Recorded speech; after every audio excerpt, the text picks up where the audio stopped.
Okay.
And this is Gavel to Gavel, WCBW TV's complete coverage of Richmond City Council. Good evening once again. I'm Dick Harmon.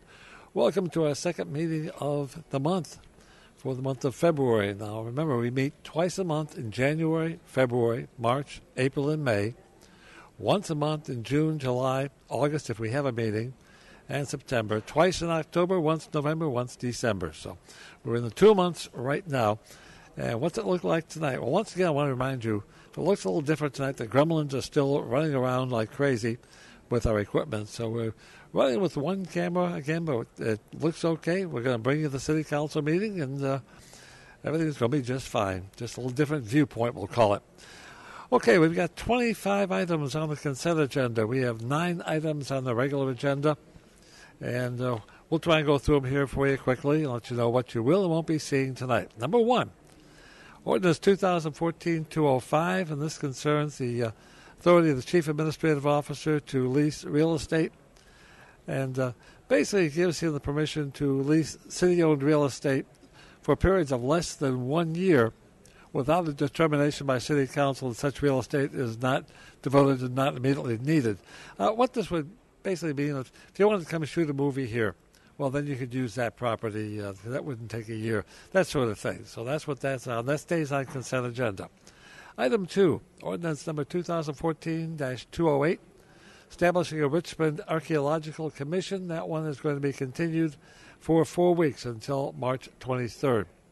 Item 3, Ordinance 2014-217, establishing a downtown tourism zone. That's being continued till March 23rd. Item 4, Ordinance 2015-8, authorizing the CAO to accept $252,449 from Greater Richmond Transit. This will be providing special coding to improve healthcare access project and provide additional subsidy for GRTC to fund construction of a temporary transfer plaza and a system-wide bus stop sign replacement project. That'll be continued until March 23rd. Item 5, Ordinance 2015-15, conditionally rezoning 2102 East Main from light industrial to central business district. That stays on consent. Item 6, Ordinance 2015-16, a special use 1125 Clay Street for the purpose of converting the existing building into 47 single-room occupancy units plus a resident manager's unit and to permit an additional 33 dwelling units. That is staying on consent. Item 7, Ordinance 2015-17, special use 1617 Grove and 120 North Lombardy for a multi-family dwelling and parking area. Stays on consent. Item number 8, Ordinance 2015-18, special use at 1621 Grove and 1617 Rear Grove for a multi-family dwelling and parking area. Stays on consent. And let's see, we'll go on next to item number 9. This is Ordinance 2015-19, and this special use for 26 North Morris Street. This is the Lamplighter Roasting Company coffee shop. This would authorize a restaurant with outdoor dining upon certain terms and conditions. That stays on consent. Item 10, Ordinance 2015-20, and this is special use 310 North 33rd Street. This is for the purpose of conversion of an existing building to a multifamily dwelling. That's the Chimborazo School, if that sounds familiar. That's being continued till April 13th. Item 11, Ordinance 2015-21, special use 3500 Kensington Avenue for the purpose of multifamily dwellings. That'll stay on consent. Item 12, Ordinance 2015-22, special use at 3729 East Broad Rock Road for the purpose of authorizing motor fuel sales. That's the McGuire Park Convenience Store. That'll stay on consent. Item 13 we'll get back to in a minute because we had some jumbling. That was on regular, it's now on consent, but we'll get back to that in a second. Item 14, Ordinance 2015-24, authorizing the CAO to execute a standard project administration agreement between the city and VDOT to administer the Cannon Creek Trail Connector Phase 4 project. That will stay on consent. Item 15, concerning partial exemption of rehabilitated structures from real estate taxation, etc. That'll be amended tonight and continue till our next meeting on March 9th. Item 16, Ordinance 2015-26. This is to name an alley in Shockoe Slip bounded by South 14th, Exchange Alley, South 13th, and East Carey to be called First Freedom Center Alley. Stays on consent. Item 17, Ordinance 2015-27. This is a partial tax exemption of redevelopment and conversion areas. What this was all about, this paper is set to expire on July 1st, and they want to remove that sunset provision so it'll stay in effect. That'll stay on consent. Item 18, Ordinance 2015-28, authorizing the CAO to accept $600,000 from the Virginia Department of Housing and Community Development, providing a grant to the Black History Museum and Cultural Center, etc. This is to facilitate rehabilitation of the Lee Street Armory on West Lee Street. Continuing along with the consent agenda, we have item number 19, Ordinance 2015-29, authorizing the CAO to execute a First Amendment lease between the city and Lehigh Cement Company for the purpose of extending the term of the lease and increasing the amount of the rent. That stays on consent. Item 20, or the resolution 2013 R254, supporting the city administration's efforts to settle certain claims by certain owners of real property abutting Princeton Creek. in the city. That stays on consent. Item 21, Resolution 2014-R184, requesting the CAO to be issued a request for proposals for the purpose of selecting a development company for the Boulevard site. Now, this doesn't mean they're going to build something or sell something or anything else. Just causing a request for proposals on what to do with that property. Could it include a ballpark? It maybe wouldn't. Nothing is definite right now on that. Okay. Item 22, Resolution 2015-R8. This is implementing policies on the green high performance standards. That stays on consent. 23, regulate textile recycling. That's being continued. Item 24 is expenditure approval. So is item number 25.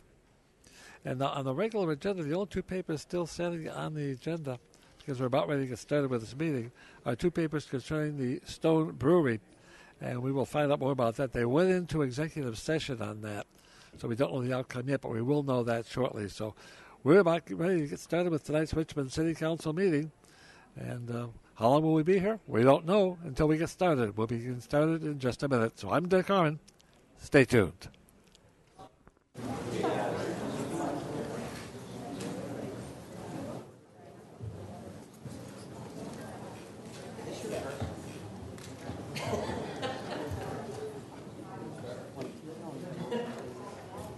Council members.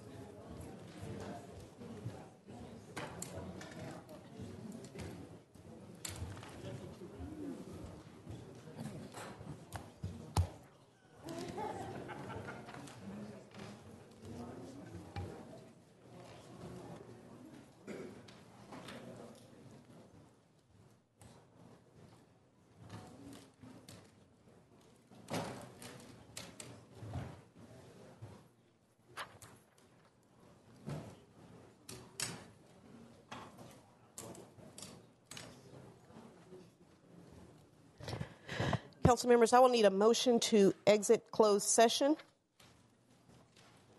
Is there a motion? Second. Council is voting on a motion which is properly second to exit closed session. Mr. Beliles? Aye. Ms. Graziano? Aye. Mr. Samuels? I have to abstain as I was not there for the entire meeting. Mr. Agelesto? Aye. Ms. Robertson? Aye. Ms. Trammell? No. Ms. Newbill? Aye. Mr. Hilbert? Aye. President Mosby? Aye. And the council hereby certifies that to the best of each member's knowledge, only public matters lawfully exempt from the open meeting requirements by Virginia law were discussed in the closed meeting to which this certification resolution applies, and only public business matters were identified in the motion conveying the closed meeting were heard, discussed, or considered by the council. Mr. Samuels? I'm sorry. Can you repeat what you just said? What you're asking us to vote on? Yes. That the council hereby certifies that to the best of each member's knowledge, only public matters lawfully exempt from open meeting requirements by Virginia law were discussed in the closed meeting to which this certifying resolution applies, and only such public business matters as were identified in the motion conveying the closed meeting were heard, discussed, or considered by the council. Madam Clerk, can you tell me what we just voted on a minute ago that we just voted? I thought that's what we were just voting on. What did we vote on a minute ago that we all just voted on? That I'm the one that voted no, and I think Charles Samuels abstained. To come back into open That was to session. exit closed session. All right. I'll change my vote to yes. Okay, now council is voting on the certification of the closed meeting as read. Mr. Samuels, you wish to abstain? Yes, please. Ms. Robertson? Aye. Mr. Beliles? Vice President Hilbert? Aye. Ms. Graziano? Aye. Mr. Agelesto? Aye. Ms. Newbill? Aye. Ms. Trammell? No. President Mosby? Aye.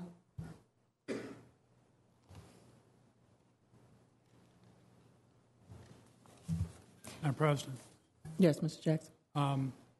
under the provisions of the Freedom of Information Act, whenever a member declines to certify compliance with the two clauses that the clerk just read. The member is also required to indicate the substance of the departure that, in his or her judgment, took place. Ms. Trammell, I'm sorry, I didn't hear you. he's going to need an explanation to why. To why what? Why I said no? Because we did not discuss everything that we were told that we were in that meeting, that we were going off in the wrong direction, that we should have stayed. We're not in there. We were not discussing things that we're in there for.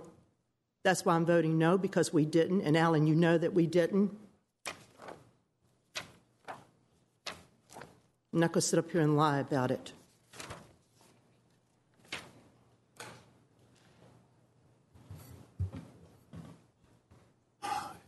From there. It's an issue whether the chair and the council are satisfied that the member has adequately described the nature of the departure from the certifications that he or she believes took place. I'm sorry, say that again, Mr. Jackson. The chair or the council needs to determine whether they're satisfied that the member has adequately described the nature of the departure from the rules that took place. Okay, so at that point, would it be up to just myself, or? If you're satisfied, then it would be up to the council to decide to overrule your decision. Madam President? Appeal your decision. Yes. Thank you. I'm the one that voted no. Why don't you ask me, Alan, why am I asking myself, or why did I vote no when we just sat in that room and said we couldn't trust one another? There was no trust among us, and how can we ask Joey Smith and the rest of them to trust us with this deal? Do we trust him? Okay, at this point, I guess I'm Ms. Trammell. I was in the meeting, and I believe we did talk about what we were supposed to talk about in the meeting, and I believe that at that point, when it got to that place, I believe that I heard Ms. Robertson at that point say something, and it was shut down, and it went back to the land. Point of order, Madam President. I believe your role here is to simply say whether or not Councilmember Trammell's statement was sufficient to explain her no vote. Yes. No, it was not. I believe we stayed on point in the meeting. That being the case, you'll have to go into more depth.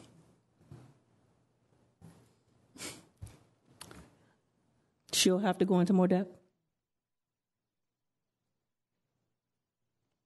The question is whether the chair and the council are satisfied with the member's explanation. It is not necessary that other members agree with the member who believes that a departure took place. It is merely a question of whether the chair and the council agree that she has adequately expressed herself. I agree that she has adequately expressed herself. Do the members of council agree that she has adequately expressed herself? Can I get a nod or? No, I'm sorry that she's adequately explained it here. I'm not understanding from what Ms. Trammell said that where we went off topic. I'm sorry, what did you say? I don't understand where you're saying we went off topic. Do you want? I didn't have a tape recorder in that room, so you want me to explain to you what I think, how we went, what was said? I heard what you said earlier, but I thought that we had agreed that at that point, then the conversation went, when it headed down a path, we said we can't talk about this and we need to move back to the subject. I won't bring up all of it was said. I'll say what I said. I said that how can I trust my colleagues when you have a council person that went behind all of our backs when she was not the president of council or the vice president of council, when it was Charles and it was Ellen, to do that to Mr. Marshall on August the 25th. That's what I said. That's when I was called that I was out of order. But something had already been said about we were not trusted. But when It was relative to the topic that we you were brought it back discussing. up. That was relative to the topic that we were discussing. Okay. But once you went back to August, we said, no, we can't talk about that. So to me, we stayed within the agenda. I mean, I think Well, we that wasn't was in there relevant talking about if to we the could be point that trusted was with the land discussed. deal when I'm we're being sorry. told a gang of 4 against 5. Now, didn't you hear that part? And I'm not saying nothing bad about Madam President because she brought it back together. She and I had this conversation along with Ellen and along with I had a conversation with Kathy. Okay, Ms. Trammell. All right, I understand, Madam. Okay, you and I understand that at the same time that this happened in closed session and now, that I'm saying we got to stick to what's on the agenda. Okay. I need you to stick with me and stick with on the agenda, okay? Mm-hmm. I am satisfied that she has adequately expressed what she thinks she felt in the meeting. Can I get a head count that agrees that they are okay that she has adequately expressed her thought process about the meeting? Can I get a head count on that? Ms. Graziano? No. Okay, can I get a hand count so I can see? Okay, can we move forward from here with the hand count? Mr. Jackson? Okay. Madam Clerk? I believe at this time, Madam President, you want to have a discussion. Is there any discussion? Or is that the end of the meeting? Because those are all the items on this evening's informal agenda. Okay. As a council, the last thing that we discussed, do we want Mr. Downing to come and discuss this paper? Or do we want to wait till formal? Formal? Let's wait till formal. Meeting is adjourned.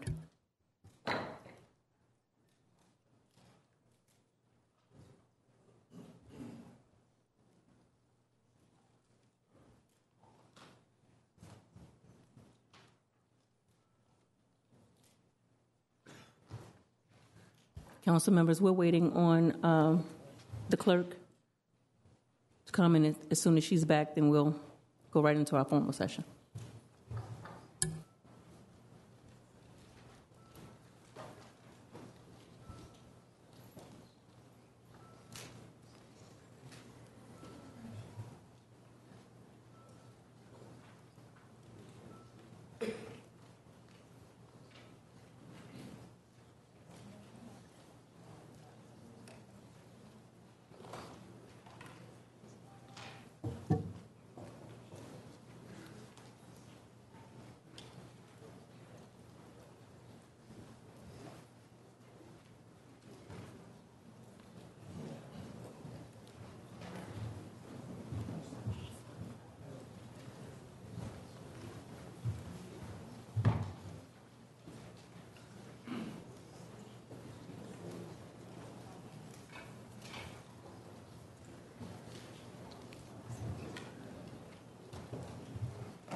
Ladies and gentlemen, this meeting will now come to order. At this time, we will have the invocation given by Reverend Rosalind Chris, Associate Minister of New Deliverance Tabernacle.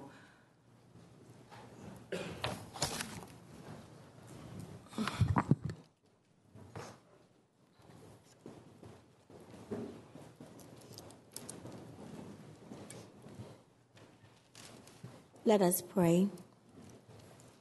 Gracious and merciful God, as we proceed further with this evening's agenda, we humbly invoke your presence.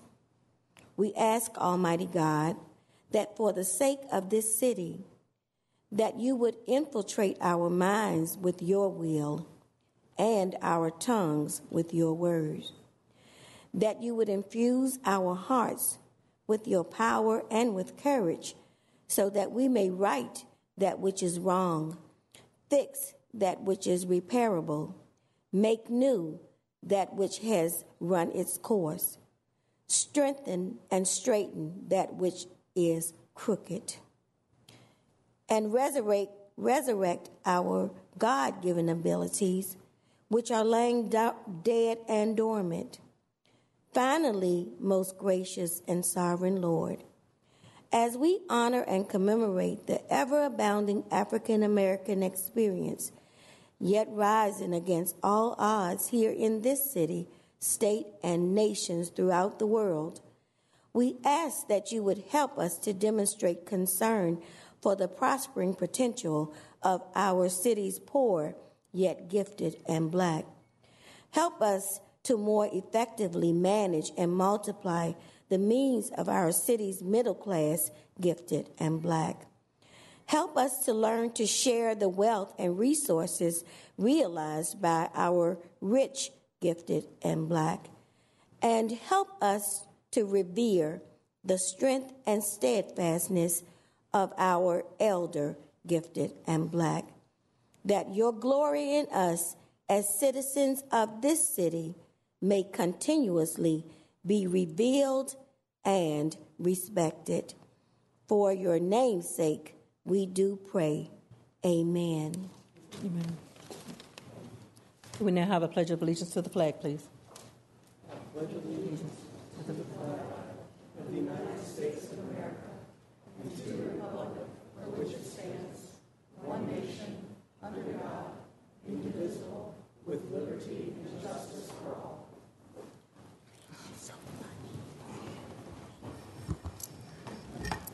Madam Clerk, please provide the chamber emergency evacuation announcement, followed by the citizen speaker's guideline, please. Upon activation of the emergency alarm signal, all persons should immediately exit the building. Please use the exits to the left or right front of the council chamber or the east or west stairwells outside the rear doors of the chamber. Do not use elevators or escalators. After exiting the building, proceed to the assembly area located in the parking lot bordered by Clay, 8th and 9th Streets. Citizens and employees should assist visually and hearing impaired visitors with exiting the building. Citizens wishing to speak during public hearings and or the citizen comment period have generally 3 minutes to speak. Persons appearing before council are not allowed to campaign for public office, promote private business ventures, use language of a personal nature which insults or demeans any person, including comments directed at public officials or staff members that are not related to their official duties, or address or question staff members directly. All questions are to be directed to the President of Council. Failure to adhere to the guidelines may result in speakers forfeiting any remaining time and further disciplinary action as necessary, which could include barring from attendance at future meetings of the City Council for a period of 6 months. Madam President, all members of council are in attendance this evening. Thank you, Madam Clerk. Madam Clerk, I believe there are no appointments or reappointments for consideration. That is correct. Let's move on to awards and presentations, please. Tonight's recognition, being presented by 7th District Council Representative Cynthia Newbill, proclaims March 2015 as Richmond Multiple Myeloma Cancer Awareness Month.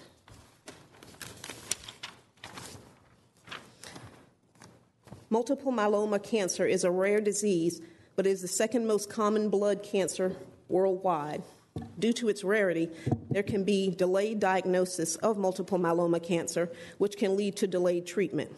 While there have been important advancements over the last number of years, there is still no cure for multiple myeloma cancer. Increased awareness, early detection, and research into causes and treatments are critical for developing effective remedies and a cure for multiple myeloma cancer. The Greater Richmond Multiple Myeloma Cancer Support Group began in January 2010 as a part of the nonprofit International Myeloma Foundation and helps support patients and families throughout the Richmond area. To help increase public awareness and support families, the medical community, and organizations in fighting, preventing, and curing this terrible disease, Richmond City Council and Mayor Dwight Sear Jones hereby proclaim March 2015 as Richmond Multiple Myeloma Cancer Awareness Month and encourage early detection, research into causes and treatments, effective remedies, and a cure for multiple myeloma cancer.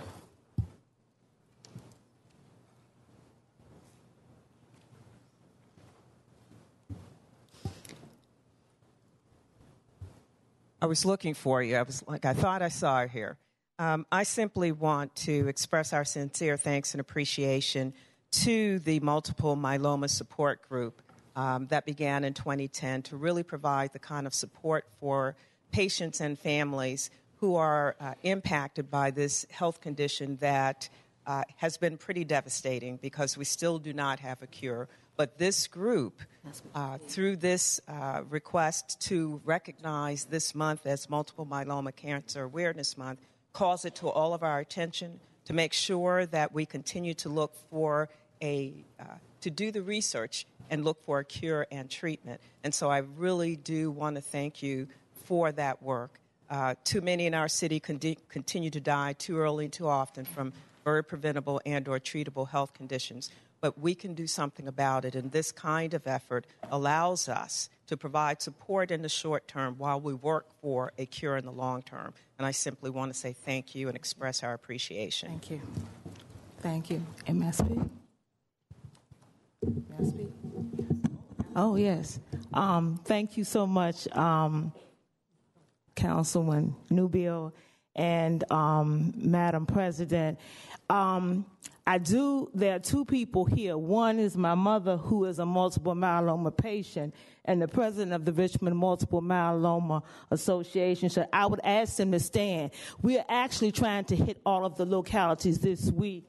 I want them to stand. Okay.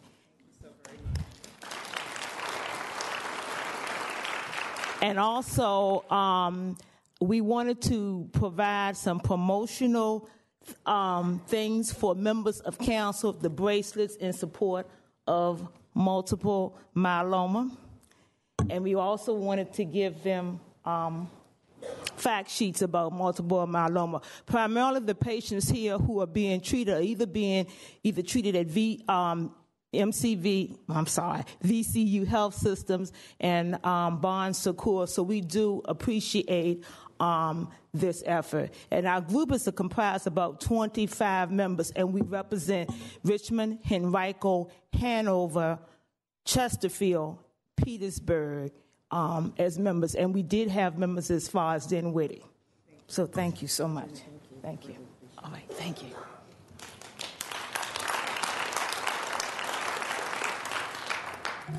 Madam President, that concludes the awards and presentations for this evening. Thank you, Madam Clerk. Please call the list of citizen comment period speakers, please. The first speaker is Fatah Muhammad.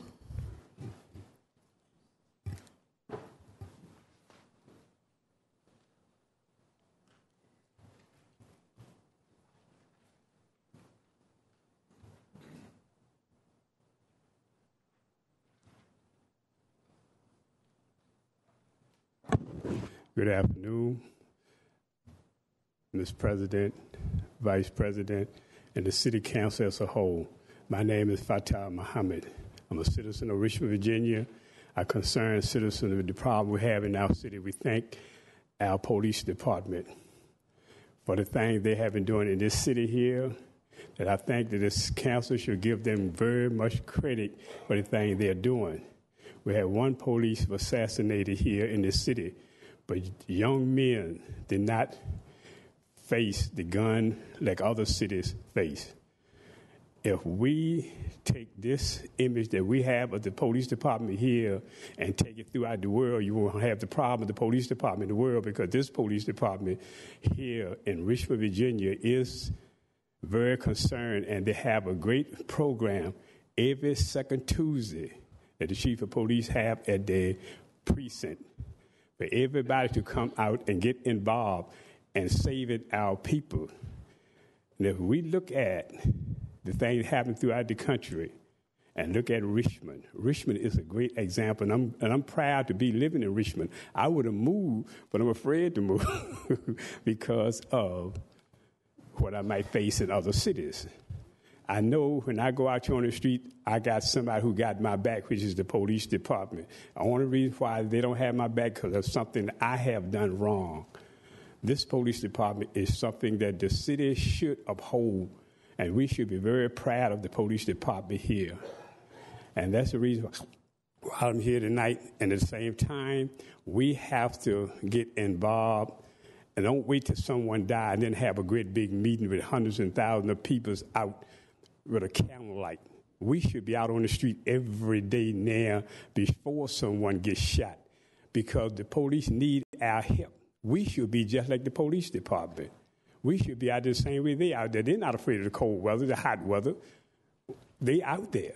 But where is it? We sitting and looking at a TV set, looking at that one-eyed monster. That we should be supporting the police department. This council here, I'm asking this council here to get behind this police department that we have. I understand we got a new chief, but all the chief, we started Reva Noe in 1992. I met Reva on the street before she even became council person, out there trying to prevent problem that we've been having in our street when 6,960-something murders were in this city at one time. And these police have worked very hard. They didn't run out here and put a gun in nobody's face, trying to force people to be what they was not. They came out and talked to the people. They introduced themselves to the people. And then when Reva became council person, she helped invite the police to the community. That's what we did. Thank you very much. I'm sorry I went over my time. Y'all tell you it's a nice day now. Madam President, thank you, Mr. Can I respond? Yes, Mr. Trammell. Mr. Muhammad. Fatah. Muhammad.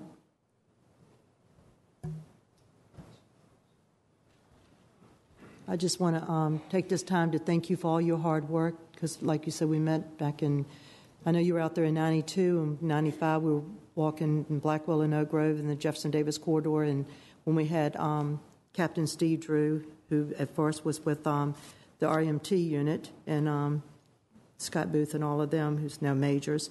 But we didn't give up on the community, and they didn't give up on us because we know that once we were doing community policing, that's what it took. And thank God for this day, we still have community policing. And I know that, as you mentioned earlier, the new police chief, Durham, I think he's going to also keep promoting community policing because we all know that's how it works.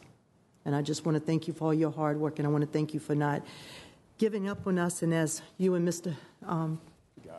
Godfrey, who is no longer with us, but in spirit he is, y'all used to walk up and down all the bad streets and begging people to come on board with you.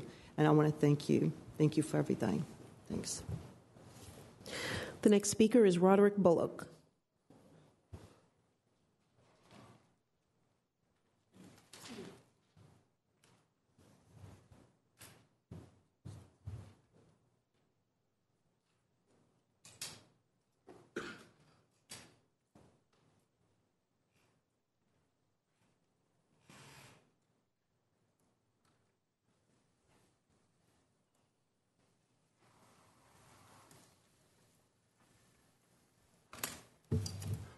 Good evening, Madam President, council members. My concern is I recently became disabled due to below the knee amputation, and it's been a struggle for me to get by waiting on SSI or waiting on that decision to say if I'm disabled or what have you. And went to social service and I applied for general relief. To my disbelief, they only give you like $40 if you're not paying rent and $80 for you. But my thing is that you bill Social Security for general relief. So my thing is why you're not giving the citizens more since you're getting your money back. That really got me. And you can't even get a meal. You can't even get a week's meal with $80. You can't even get your toiletries and your personal items with $80. That's unacceptable. And you all have to dig deep and find out some ways. You get reimbursed. So I think that you need to increase it. I can't even afford to pay for my medicine. And due to the fact that I'm disabled, that I haven't got a decision from Social Security to say that I'm disabled or not, ultimately, I'm not eligible for any type of health insurance except my health insurance. And my medicine is astronomical. It's $300 and some a month. And I only get $80 from General Relief. I don't get $80. I get $40 because of a hiccup or some discrepancies with my letter that I had to Social Service to say that I was paying rent. So ultimately, you all really have to reconsider that because people, it's a struggle out here and you can't work. I'm just getting back to getting my prosthetic leg and I'm just getting back into the groove and I don't even have no way of even getting my medicine. So I'm back in the same situation that I was in before. So that's what I'm saying. I'm landing on your hearts to understand that something has to be done, and you have to think about it, considering an increase, because you have no way of getting money for your medicines or anything like that to even survive. It's a struggle, and I think you you all seconds, please need to really consider. This is something you got to think about because you do get reimbursed back. The city does get the money back from SSI once they approve or yay or nay. So, that's something that I just wanted to bring onto your heart and bring to your attention. Thank you. Yes, Ms. Newbill. Mr. Bullock, first, it's great to see you standing there, sir. It is, I know it's been a long road for you, and we're happy that you've reached this point of recovery and look forward to full recovery in your level of activism and advocacy that you've been a part of in our community. But what I'd like to ask, Madam President, is that if we have a representative from the mayor's office and or the Department of Social Services who can assist, because there are some options to assist with dealing with medications. I'm not so much about the policy change, but there are some options to assist here. And so I have someone in the mayor's office that's helping me. That's not well. In addition to what it can be provided through the city Department of Social Services, there are some other options and opportunities in our community. Well, we have Ms. Kimberly Cowell here from the mayor's office. Thank you. And and I can share with you and or her the other opportunities in addition to what we have in our city Department of Social Services. Thank you. I appreciate it. And good to see you again, all right. sir. Thank you. Thank you, Mr. Bullock. And it is good to see you standing. It is. The next speaker is Richard S. Tatnall.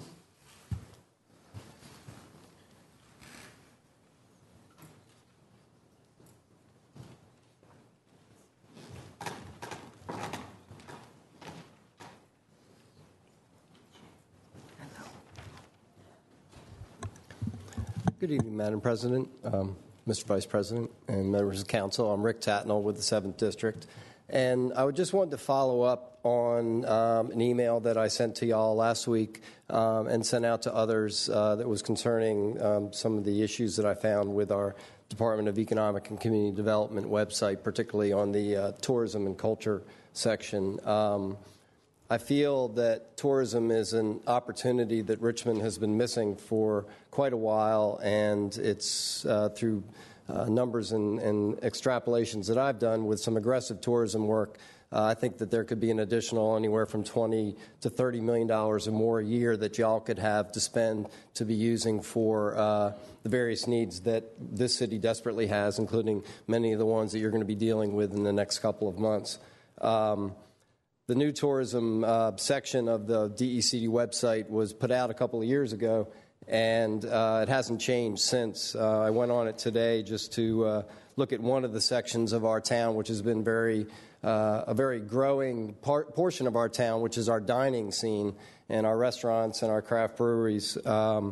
This is the page. It hasn't been updated, and I'm bringing this to your attention because I didn't hear back from anyone, either from council. Actually, Ms. Trammell was nice and told me that she had received the email, but not only from no one in the council offices, but nobody from Department of Economic and Community Development, not from tourism. Jack Berry's office, I did see, did have a substantial response from Jack Berry from Venture Richmond, and Ms. Marlene Jones was nice enough to print my letter in The Voice, actually the new Legacy paper last week. But the dining scene page, which is this page here, it has typos on it, which are unfortunate, but sometimes those happen. But we have at the top of the page, it talks about our independently owned restaurants, and there's a link that you go to, and when you click on that link, it takes you to the Atrium Campus Management private company website. It has nothing to do with our independently owned restaurants. It's somebody else's privately owned website that we're sent to, which is appalling, let alone the fact that we're not finding out about the amazing... You have 30 seconds. Please begin to summarize. The independent restaurants that we have. On that same page, craft brewing on the rise. It takes you to an article that was written in 2013, March of 2013. You're not going to hear about Stone Brewery. Tourism is important. I would ask the council to please recognize the power of tourism for the dollars that you all will have to spend, and ask you to please influence the Department of Economic and Community Development to start to develop a strategic plan for tourism. Thank you. Thank you, Mr. Tadman. The next speaker is Rodney Thomas.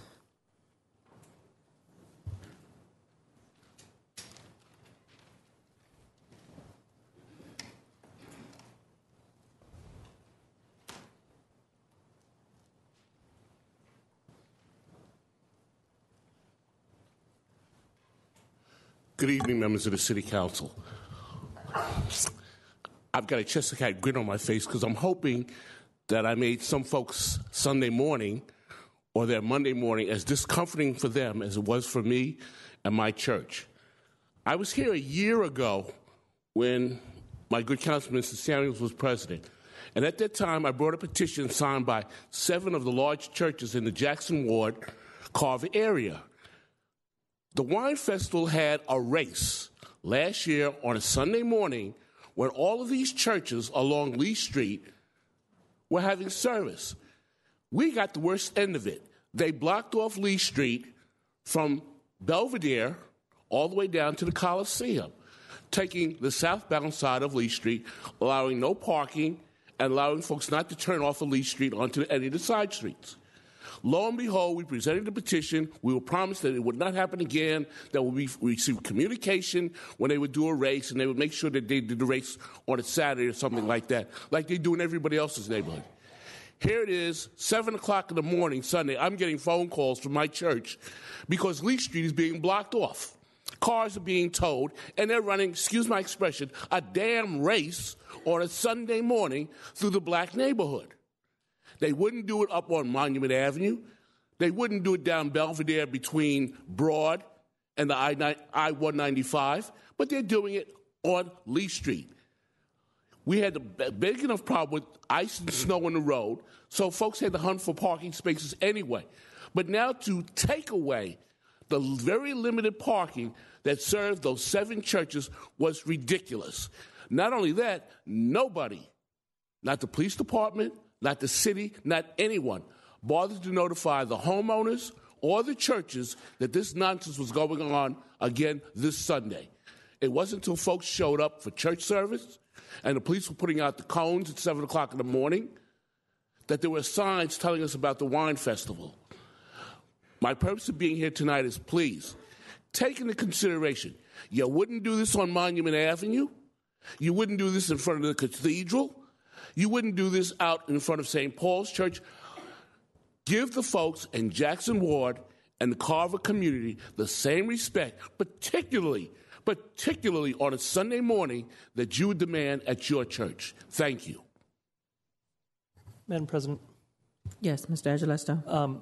I just would like to reiterate this is an issue that was raised with my constituents over the weekend because Oregon Hill only had one exit to get out of that neighborhood.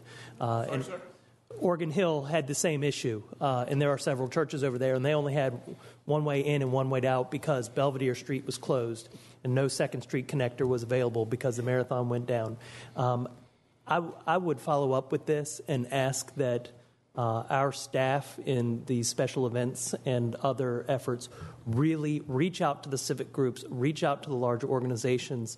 The number of calls and issues that I answered to over the weekend saying they had no notification, it's got to change. I posted it on my Facebook page. My Facebook page only has so many people who look at it. I get that. I can't communicate with everybody, but we need to make a better concerted effort from a citywide initiative when we're going to start closing down city streets.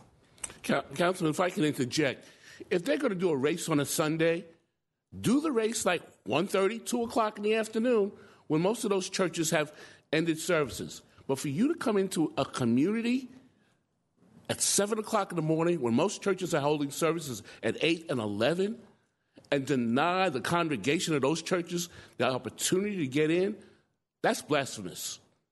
Thank you. Madam President. Ms. Traum. Yeah, Rodney, I think maybe I could bring this to our public safety meeting. That would be great. That'd be okay? That would be great. I'll let you know when. I'll call you and tell you when we're going to have this discussion, because I do remember you came here last year, and I know as Parker and some of the other council members, they've also had, their citizens call them in reference to this. And you're right. Why you said this last year. If you're going to do this after 2 p.m. when the church is let out. Don't do this that early in the morning. Then our people have no place to park. Okay? But I'll bring this before the public safety meeting, probably in March. Thank you, Ms. Trammell. Thank you. Madam President. Yes. I know that Sunday I started to hear about this as well, and we had asked someone from the administration to be here tonight because we understood someone was going to come and talk. I'm glad it was Mr. Thomas. Is Mr. Rothard or someone else here from the administration? Awesome. All right. Well, maybe we can make it over to public safety then. Thank you, Mr. Samuels. Madam President, that concludes our list of speakers for this evening. Thank you. Madam President. Yes. I just wanted to go back and make sure there was this item to do with economic community development, that it did not get lost, and to have maybe an opportunity for, I suspect, maybe GovOps to work or take a look at that, or economic development staff. As well? Yes. Okay. So at this point, we're going to take it to our government office? Not actually. What I don't want to do is have it get lost on us, that we do need to take a look at it. And I would be satisfied if our staff simply looked at it, actually. I don't think it's that kind of challenge, so. Okay, I think that we all can agree that it won't get lost this year. Right. I think we're in the same place. Hopeful. We're going to let Ms. Trammell have Yes. a public safety meeting, and we're going to have follow-up, and we're going to make sure that Mr. Thomas is not here. No, Madam President, I'm sorry I was not clear. I am talking about the Economic and Community Development website. Yes, okay, you went back there. Yes, Gotcha. and so simply to have, and I know our staff have registered that, and just to make sure they bring something back. Yes, we have a note up here as well for that as well. We're all on the same page. Okay. Anything else? We're moving forward? All right. Does any member of council have additional amendments to tonight's agenda? Madam President, would you like me to read tonight's amendments? Yes, ma'am. I'm sorry. Amendments to tonight's agenda are as follows. Item 2, ordinance number 2014-208 will be continued to the Monday, March 23rd council meeting. Item 3, ordinance number 2014-217 will be continued to the Monday, March 23rd council meeting. Item 4, ordinance number 2015-8 will be continued to the Monday, March 23rd council meeting.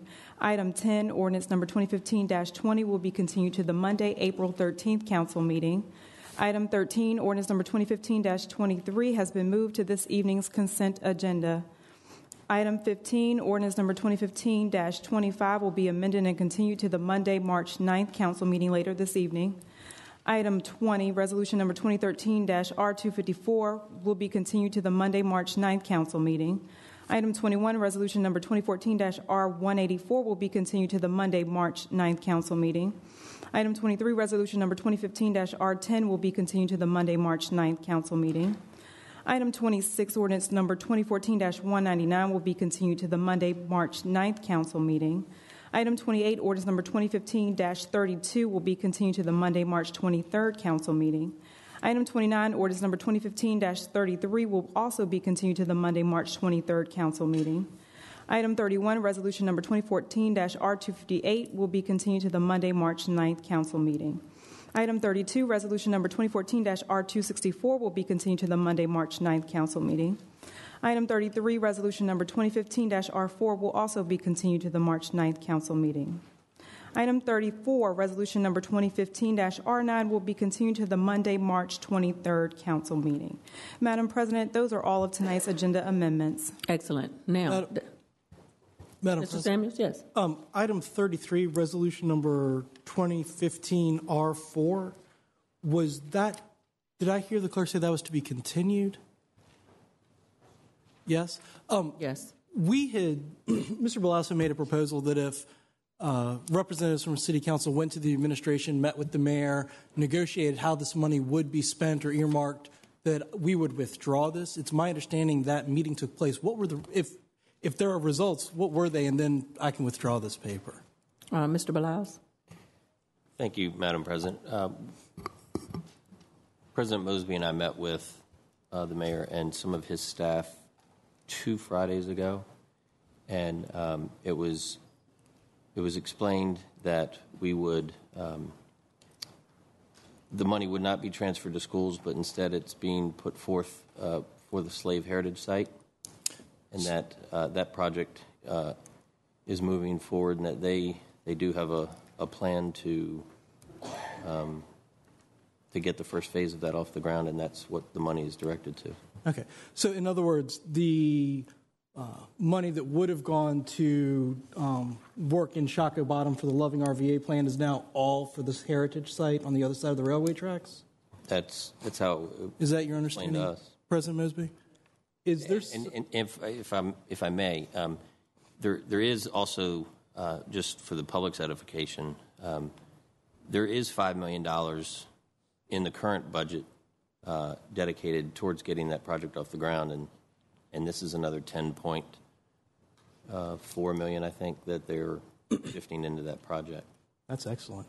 Well, that's a good use of the money. Is there someone from the administration here that can just confirm this so we can get it from both sides of the government, the legislative and the administrative, so that I can I'm not sure if they are, because I think that was the reasoning for myself and someone that patroned the paper to go in and bring the information back.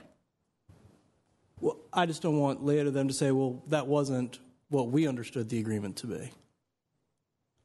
Okay, I'm not sure if the administration, and we might can find out if someone's here. Mr. Neely's here.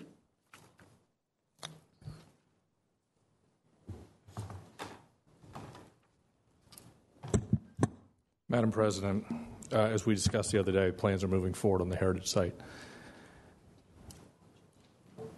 It's a complex plan. There's a lot of moving parts on it, as we have discussed before, with extensive infrastructure and capital needs, and we intend to move forward on the plan.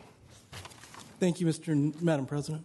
Thank you, Mr. Neely. And what I'm hearing you say, what Mr. Beliles and President Mosby reported, that this money is for the heritage site on the other side of the tracks now?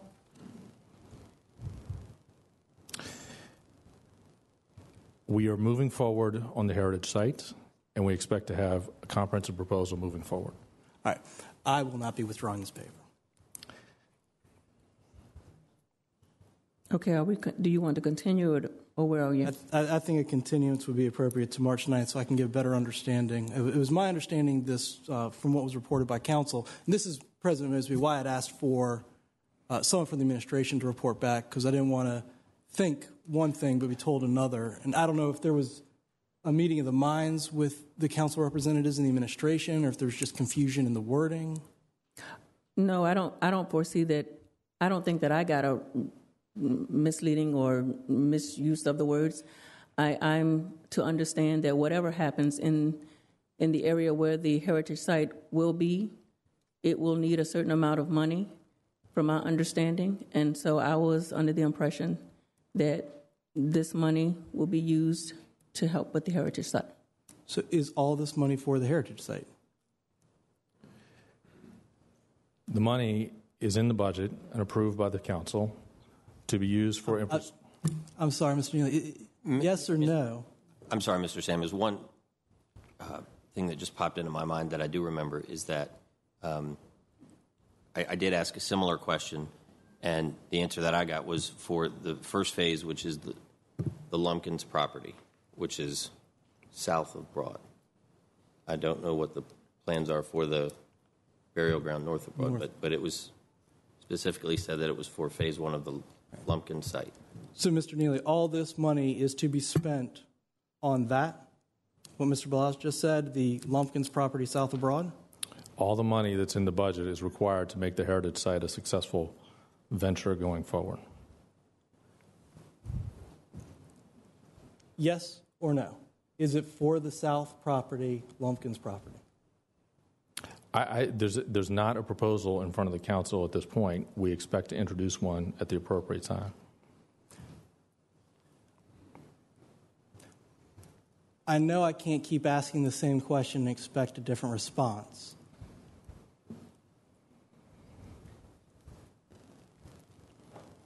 So I'm going to repeat what you said to make sure I understand it.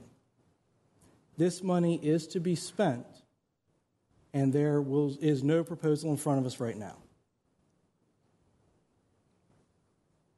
The money is necessary to move forward on the heritage site and a comprehensive development plan in the neighborhood. Is the administration saying what they're saying today is different than what they said the other day? No. Okay. So this is what was reported to the city council representatives at the meeting, that it was going to be spent, but not on the heritage site exclusively. As we've said from the beginning, the physical dynamics of the site are complex, and to move forward on any one development, one piece of a development requires requires a complex calculation around the infrastructure needs. We intend to move forward on the heritage site, and the fact that it has not been done after somewhere between 20 and 400 years of trying is not an indication that something is amiss. It's simply an indication this is a complex project. Are we continuing it until March 9th? I'd ask that it be continued.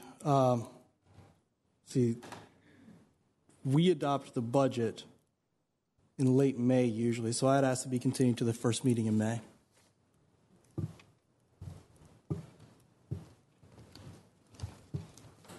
You want to move it to the first week in May, the first meeting in May? The first meeting in May, because that way, if we're not able to find resolution to it, we will at least have the budget in front of us then and can make the amendments when council has the budget in front of them.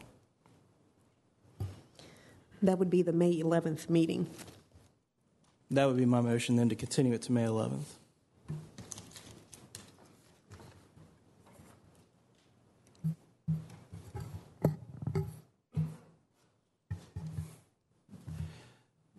Madam President.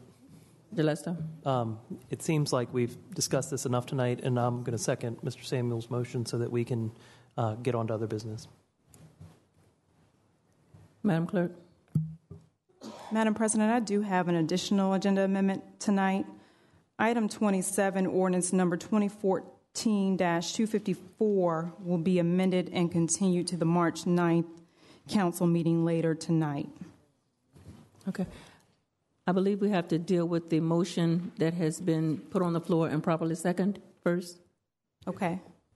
Unless we foresee a problem, I would make the motion for both just to speed things up. Unless people think they're going to vote against mine, then we'll separate them. Okay, I think we should do them one at a time. Madam President. Yes, Ms. Graziano. Before we do this, and that is on paper number 27. What was the continuation date? March the 9th. March 2nd. Second. March the 2nd. And number 30. Yeah, I said amended. And number 30 also. Amended continue to March. Number 27 and number 30.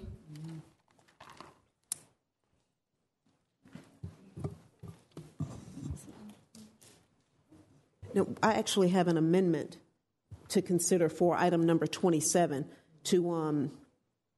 I have a motion to consider an amendment and to continue it until March the 9th. For item number 27. No. It's March 2nd. March 2nd. Yes. Special meeting. Yes. And number 30? Number 30 will be also at the March 2nd meeting.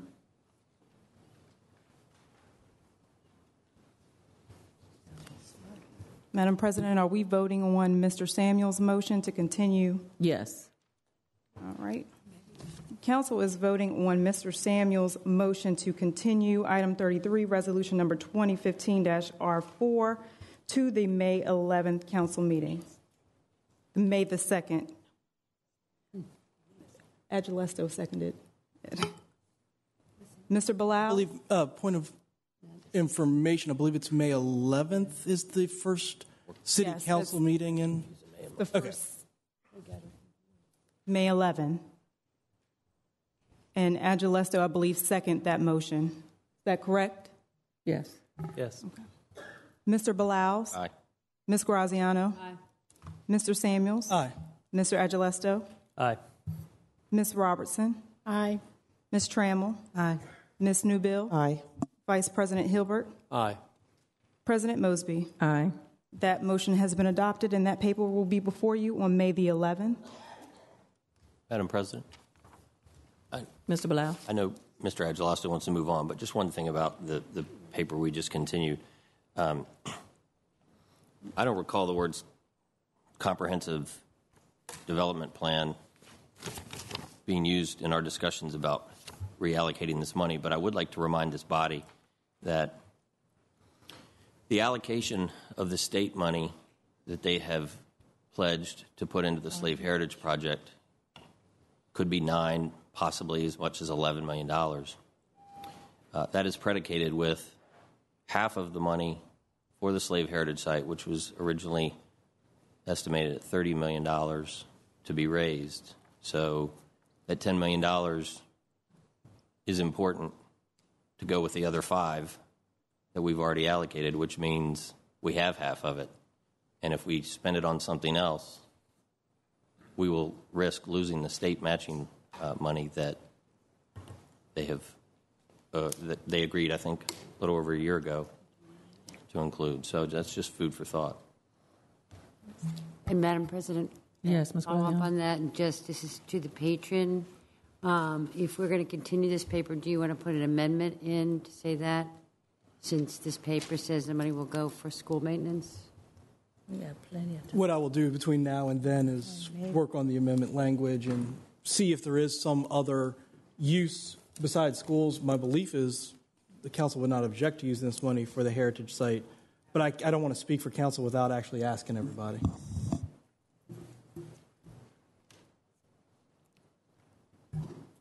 Thank you, Ms. Stanton. Madam Clerk?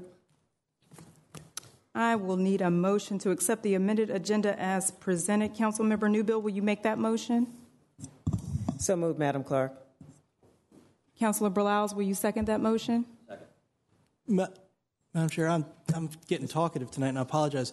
Do we still have 2 other papers we need to Yes, continue? 27 and 30. Mm-hmm. So do we need to make that motion now? We need to make that motion before we go into the complete motion of all of the amendments. Just for clarification, I have a motion to consider to amend item number 27 and to continue it later this evening to March the 2nd. Okay.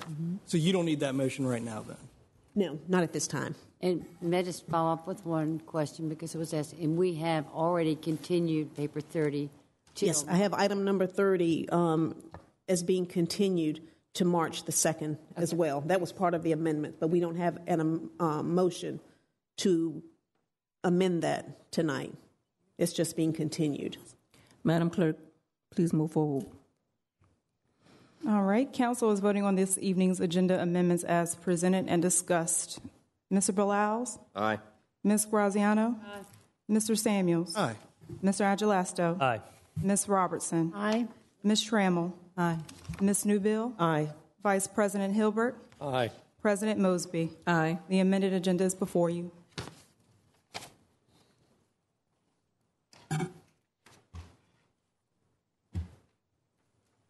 Madam Clerk, please provide a review of items of the tonight's consent agenda. Madam President, the consent agenda items for tonight are as follows. Item 1, ordinance number 2014-205 to amend City Code Section 26-2 for the purpose of authorizing the Chief Administrative Officer to lease city-owned real estate for periods of less than 1 year without a determination by the City Council that such real estate is not devoted to and not immediately needed for public use. Item 5, ordinance number 2015-15 to conditionally rezone 2102 East Main Street from the M1 Light Industrial District to the B5C Central Business District.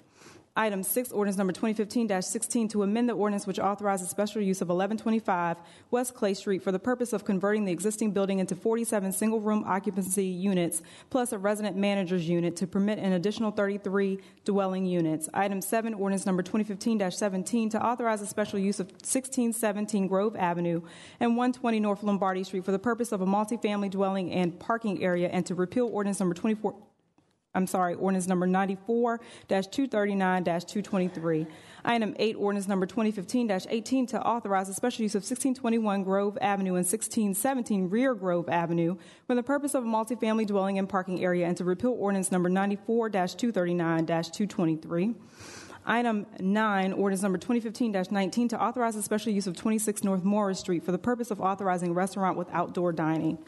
Item 11, ordinance number 2015-21 to authorize a special use of Kensington Avenue for the purpose of multifamily dwellings containing up to 50 dwelling units and to repeal ordinance numbers 86-32-38, 91-361-331, and 92-41-47. Item 12, ordinance number 2015-22 to authorize a special use of 3729 East Broad Rock Road for the purpose of authorizing motor fuel sales. Item 13, ordinance number 2015-23 to amend the ordinance pertaining to the Stony Point Community Unit Plan to allow the further subdivision of Lot 3 within MAP Section A1. Item 14, ordinance number 2015-24 to execute an agreement between the City and VDOT to administer the Cannon Creek Trail Connector Phase 4 project consisting of a 10-foot wide asphalt trail, share rights of way, sidewalks, and other improvements running from the intersection of Richmond, Henrico Turnpike, and Valley Road. Item 16, ordinance number 2015-26 to name an alley in the block bounded by South 14th Street, Exchange Alley, South 13th, and East Carey Streets as First Freedom Center Alley.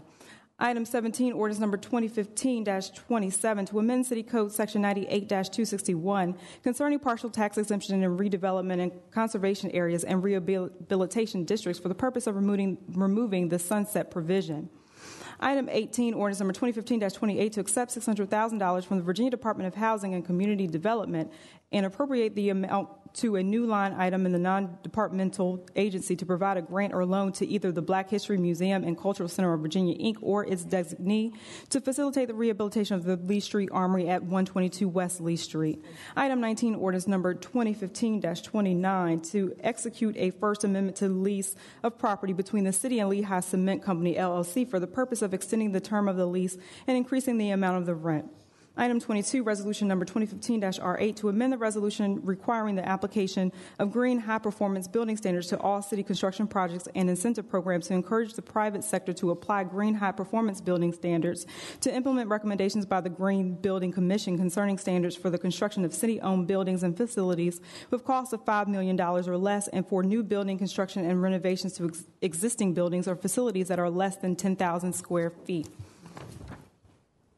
Item 24, resolution number 2015-R12 to approve $161.46 from the council district funds for the 1st District to pay the Department of Information Technology for mailing postcards to 1st District residents. Item 25, Resolution Number 2015-R13, to approve $2,000 from the Council District Funds for the 7th District to make a donation to Girls for Change's 2015 Date with Dad, Dinner, and Dance. Those are all of the items on tonight's consent agenda.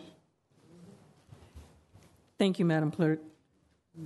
We will now have a public hearing on the consent agenda. Is there anyone in the public that would like to speak in opposition to any one of these papers?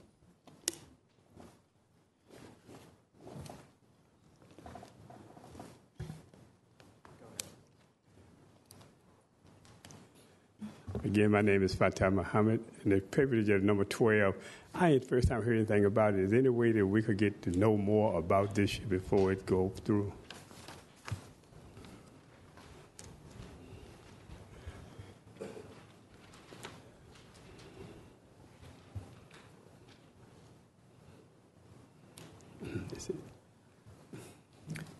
Madam President? Thank you. Ms. Trammell? Yeah, is there anybody here that can address his... Yes. Is there anyone from the administration? Ms. Markham? Thank you. Thank you. Good evening. I'm Lori Markham with the Department of Planning and Development Review. This is a special use permit that would authorize motor fuel sales in an existing B2 district, which currently does not allow for the sale of motor fuels. And it's going to be more business than just the gas station, though, right? There is a property that has other businesses on it, but the special use permit is specific to the sale of motor fuels. So the other businesses are already permitted in the underlying zoning. And is the business owner here tonight? I'm not sure if he's here or not.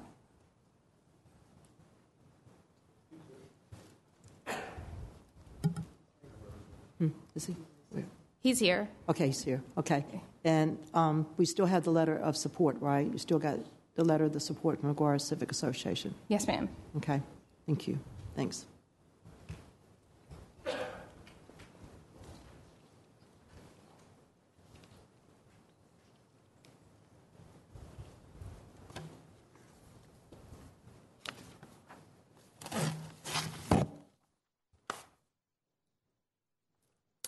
Greetings. I'm a man. I'm one of the people. That's my identification.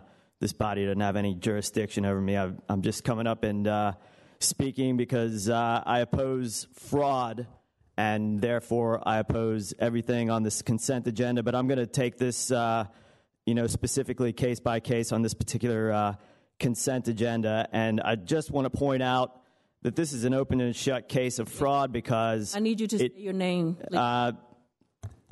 I'm a man. I'm one of the people. You have no jurisdiction to tell me to do anything. I'm called a number of things, including you can call me Mr. Dorsey. Thank you. And that's not me identifying myself to you. You don't pull these tricks with me. You don't even know the rules by which this body's supposed to function. So I'm pointing out that at least 5, and I'm pointing to 7, 8, 9, 10, 11, and 12, yeah, at least. And I mean, it's really hard to go through all of these things all at once, are special use. Therefore, the fraudulent rules that you all set up, there's somebody missing from her seat, but the fraudulent rules y'all set up in order for you to conduct your business of theft from the taxpayers, you got to change your own rules and you got to repeal your own rules. So basically, this is all fraud. Nobody comprehends what's really going on. If they did, you guys wouldn't be able to conduct any meetings because you wouldn't be able to show your faces in public. You would be rounded up and locked up, including all of the police and all of the media and all the other folks that cover this stuff up. And, I see, again, that the rules do not apply in this body. Therefore, why should anyone consent to anything? This is the consent agenda.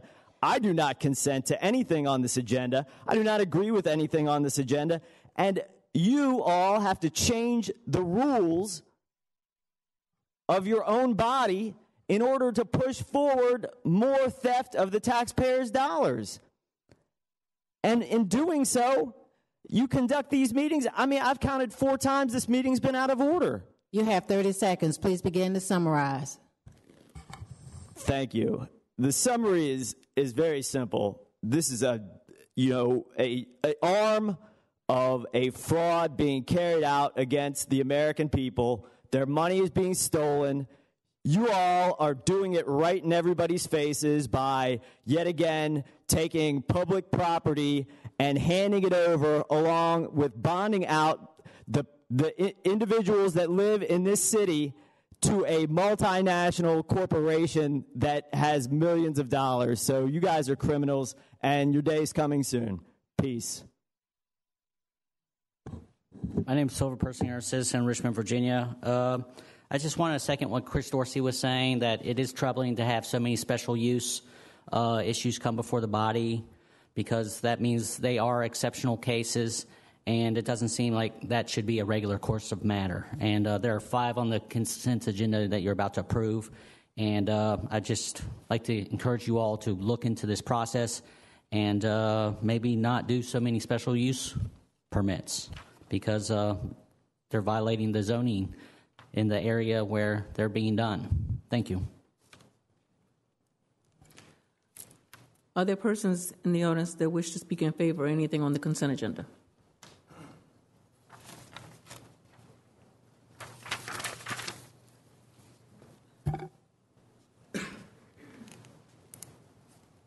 Good afternoon, Madam President, City Council members. My name is Cecil Nedrick. I'm a general contractor, and I speak in favor of the agenda number 12, doing the gas station.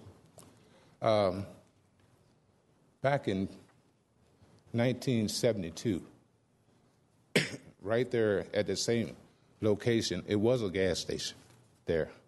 Some of you remember, around my age, telling my age right now, but it was a mobile gas station there. The owner that's about to develop the project solicited my help to get it off the ground. He's a good guy. They're good people.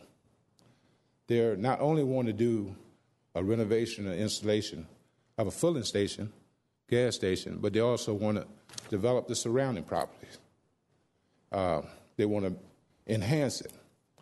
It's a prime location to service the community, and also to allow people leaving from the hospital to have access to gas. It's no gas station within 4-block perimeter. So it's an asset. It gives job opportunities as well as enhance the area. So I support it, and I hope you support it as well. Thank you.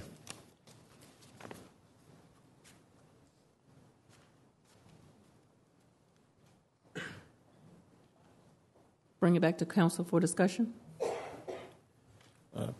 Madam President. I think we... Vice President Hilbert.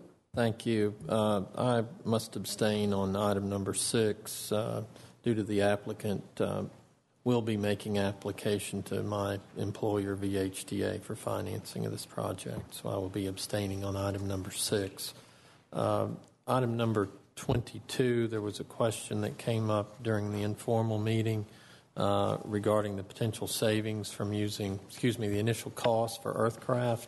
According to their website, it is from 0.5% to 3%. I've heard 5% upfront construction cost in the addition. Just want to make that clarification to Council Member Robertson, as I indicated that I would. Thank you, Madam President. Thank you. Any other discussion? Thank you, Madam President.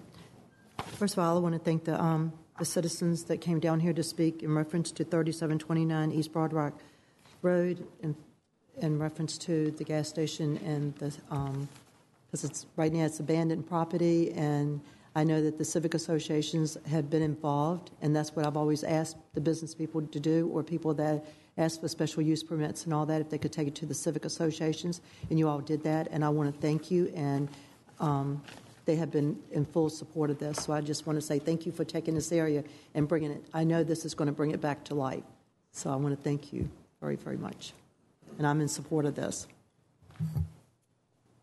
Madam President, Yes, Mr. Agilista. there's an item on the consent agenda for a special use permit at 26 North Morris Street, and I simply want to allay any concerns. There have been numerous public meetings with civic associations, with neighbors, been very involved, and I think it's one of those where when we have these proposals before us, there's a lot of discussions that happen before it gets written into a final document that goes before the Planning Commission into the City Council.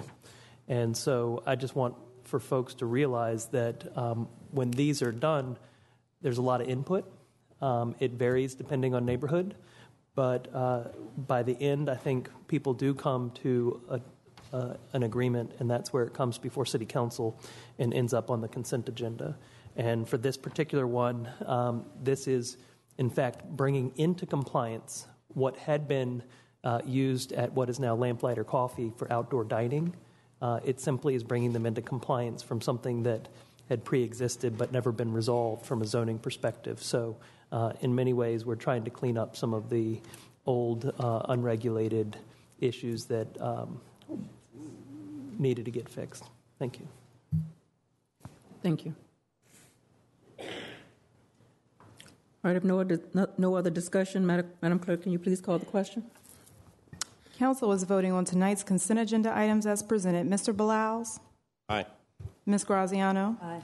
Mr. Samuels? Aye. Mr. Agilesto? Aye. Ms. Robertson? Aye. Ms. Trammell? Aye. Ms. Newbill? Aye. Vice President Hilbert? Aye. And I do have your exception to item number 6. And President Mosby? Aye. Those papers have been adopted.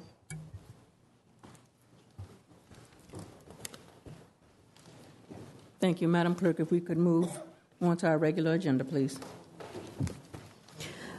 Madam President, we have no regular agenda items. Okay. I have two motions, if you'd like to move forward with those. Yes, please.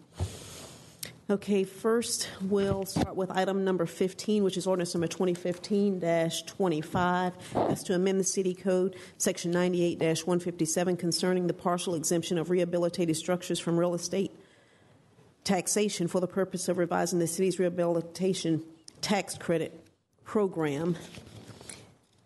The proposed amendment to that paper is as follows. Page 2, line 20, after the period following the word process, insert the sentence, if additional guidance is needed concerning whether such rehabilitation complies with the requirements of such designation or listing, the Director of Planning and Development Review or the designee thereof may seek technical assistance from the Virginia Department of Historic Resources for further clarification. I will need a motion to accept that amendment as presented to that paper and to continue it to Monday, March the 9th. Councilman Blouses, will you make that motion? So moved. Councilwoman Newbill, will you second that? Second, Madam Clerk. Thank you. Council is voting on the motion to amend item number 15, ordinance number 2015-25 as presented, and to continue that paper to Monday, March the 9th. Mr. Blouses? Aye. Ms. Graziano? Aye. Mr. Samuels? Aye. Mr. Agilesto? Aye. Ms. Robertson? Ms. Trammell? Ms. Newbill? Aye. Vice President Hilbert? Aye. President Mosby? Aye. That motion has passed. That paper will be before you again on Monday, March the 9th. I also have item number 27, an amendment to that paper. And item number 27 is ordinance number 2014-254 to amend ordinance number 2014-237-210, which authorized the CAO to execute a cooperation agreement between the city and the Economic Development Authority to facilitate the construction of facilities that will house the operation of Stone Brewing Company for the purpose of adding certain restrictions for the use of revenues derived from the development. The proposed amendment to that paper is as follows. Page 1, line 10, after the word development, insert the clause, and certain provisions relating to the city conveyance of 3101 Wharf Street to the authority. I will need a motion to accept the proposed amendment to that paper as read and to continue that paper to a special meeting on Monday, March the 2nd. Councilwoman Graziano, will you make that motion? So moved, Madam Clerk. Vice President Hilbert, will you second that? So moved, Madam Clerk. Thank you. Council is voting on item number 27 as amended and to continue that paper to Monday, March the 2nd, special meeting. Madam President. Madam Clerk, if you need to finish. Mr. Angeles. I just would like discussion on that before we vote. We will. Just give me just a second. Continue, Madam Clerk. Council is voting on the motion to accept the amendment to that paper as read and to continue the paper to a special meeting on Monday, March the 2nd at 5 o'clock p.m. Mr. Beliles? Aye. Ms. Graziano? Aye. Mr. Samuels? Aye. Mr. Agelesto? Yes, to accept the amendment. Madam President, I would like to discuss the amendments before we hold a vote to amend it. Okay, yes. I believe we've begun a roll call, though. Is that correct? That is correct. Okay. Maybe we suspend the roll call to respond to discussion? Mr. Jackson is nodding his head. Yes, we can. Okay. Thank you very much. I'm looking at the motion to amend, and this is the language that is before us is within the descriptive clause of the ordinance. I don't see anything that's within the ordinance or within the attachment of the ordinance. And I'm asking for clarification on what this amendment does. Mr. Agelesto, what the amendment does, the amendment relates to the caption. The paper already has been amended and further amended. The text of the change that is being made by this motion, like the language that is inserted on the first page of the ordinance, is italicized, and you'll find it in the agreement that's attached to the ordinance on page 5, paragraph 3.1.2. Okay, that's where I was trying to find it, but usually I look for amendments to be underlined and not italicized. So we ran out of because this has been amended and further amended so many times. We ran out of things to do. So italics is a first. Right, and then on just the cover sheet, should it reference then page 5 of 11 of that, because it didn't direct me to that place. I hate to be into this on trying to figure out how we were supposed to find where the amended language was, but we're there. And we ordinarily do not make a reference to the specific page. We ordinarily simply rely on the different typeface. And again, both the amendment on the ordinance and the amendment in the text of the agreement are in italics. Thank you. Any further discussion? Okay. So this deals with the revenue and with Mr. Agelesto? Madam President. Any further discussion? Not from me. No, thank you. We can move forward with a vote. Madam? Yes, we will now continue the roll call vote on accepting the amendment to item number 27 as read and to continue that paper to the special meeting being held on Monday, March the 2nd at 5 p.m. Mr. Agelesto? Aye. Ms. Robertson? Aye. Ms. Trammell? Aye. Ms. Newbill? Aye. Vice President Hilbert? Aye. President Mosby? Aye. That motion has passed. That paper will be before you at the special meeting on Monday, March the 2nd at 5 p.m. Thank you. Madam Clerk? Yes. Even though the paper and members of council, even though the paper will not be voted on tonight, I would hope that my council members would be open to allowing the public hearing speakers tonight. Some people have come down to speak. It's fine by me. Everybody good? At this time, we'll call for a public hearing on this paper. Is there anyone in the public that would like to speak in opposition of the paper? Well, this is highly unusual. My name is Silver Persinger, a citizen of Richmond, Virginia. This is unusual because you guys have just offered these amendments. I've had no time to review what this is. I don't know what the newspaper is going to say about this, but this is pertaining to the Stone Brewery deal, which, in my opinion, is a ripoff and a giveaway to the brewery.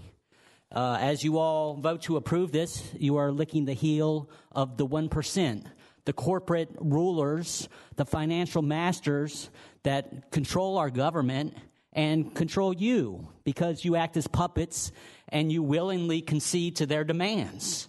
And what the Stone Brewery deal essentially is doing is giving away 20 to 25 acres of riverfront property to the brewery for $25,000 at the end of the 25-year lease. This is unacceptable. This is not your land to do with what you want, nor is it the EDA's or the mayor's.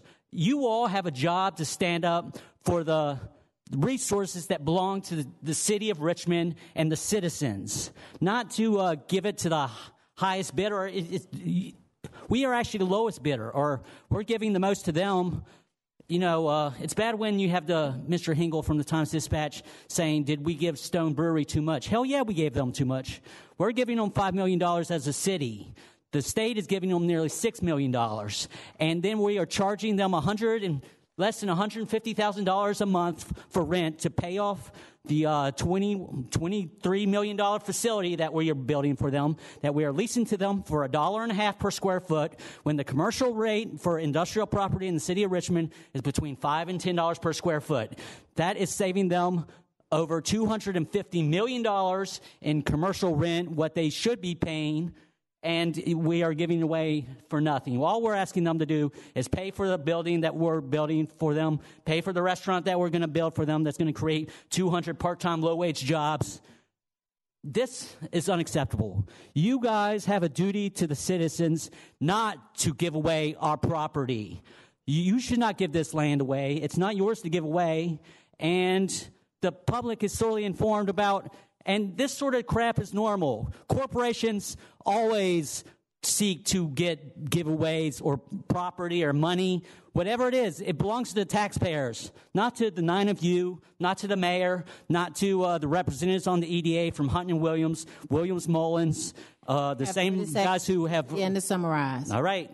You know, just a month ago, the guy you named the court building after, he acknowledged the shadow government of Richmond, and that was Venture Richmond at the time. That has morphed in, not Richmond Renaissance, but that has morphed into Venture Richmond, and these are the corporate masters of Richmond. They are unelected, they're unaccountable, and you should not serve their interests. Thank you.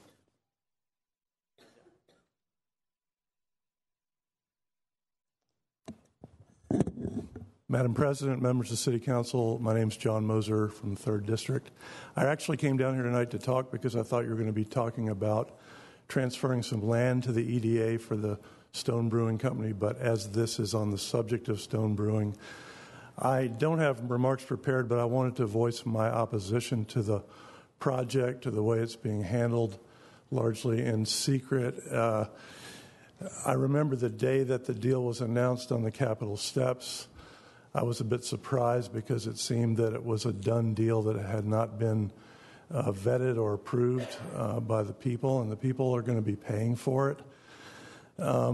So I just wanted to voice my opposition to the project in general, and I hope that we can either shut this project down or shine some light on what the EDA is doing. I feel like the way that business is being conducted by the EDA is not right for a public-funded body who's spending public resources. And I don't know what's going on with the Stone Brewing project, and as nearly as I can tell, the City Council doesn't have full knowledge of it either. And this business should not be done in this way. and therefore I think it should be stopped until such time as we can all understand what's going on. Thank you.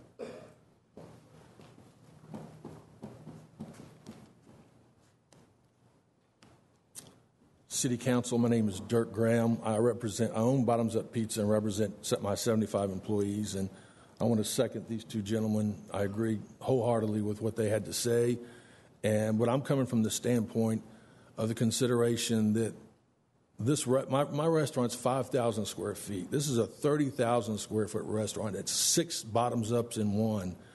And have y'all given any consideration to the damage that it's going to cause all other restaurants in the downtown area? I mean, it's for every dollar or tax dollar you think you're going to generate from this project, you will lose that from the business that will be lost by all these other restaurants that have, over the years, I've been in business for 22 years, and we've supplied, I guess, all the restaurants together, hundreds if not thousands of jobs for the city of Richmond and generate millions and millions of tax dollars for the city of Richmond. And this is the things that we get, that you're going to use taxpayer-funded money to build a restaurant that will greatly have a negative impact on all other businesses down there. I kind of equate it to like when Walmart comes into a small community, and within a year, all the other businesses are shut down, or they have to lay off employees because this project is way too big for the downtown area to sustain. At 30,000 square feet, what is that, 1,000 or more seats? I don't know, but please consider the damage it's going to do to the other restaurants in that area. And it will. You will see that it will. I urge you not to continue with this, please. Thank you.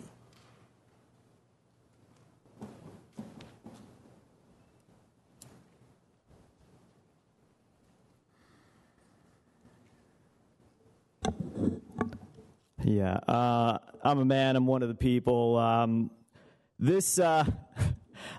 like following other folks who pretty much said it all, but Please state your name. You've already stated my name. I did not. I said, please state your name.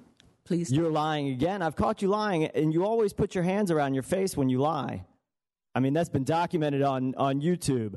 I've already stated what folks call me. But anyway, like I said, you don't have any jurisdiction over me. And what I'm going to say is, this is a fraud carried out by you guys.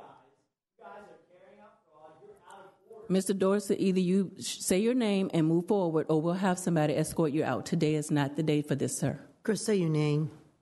Say your name. I cannot be escorted out for not say my name. No. Have a good day then, Mr. Dorsey. Just say your name, Chris. This is insane. You guys are criminals. What are you looking at? You're out of order. You don't comprehend the rules.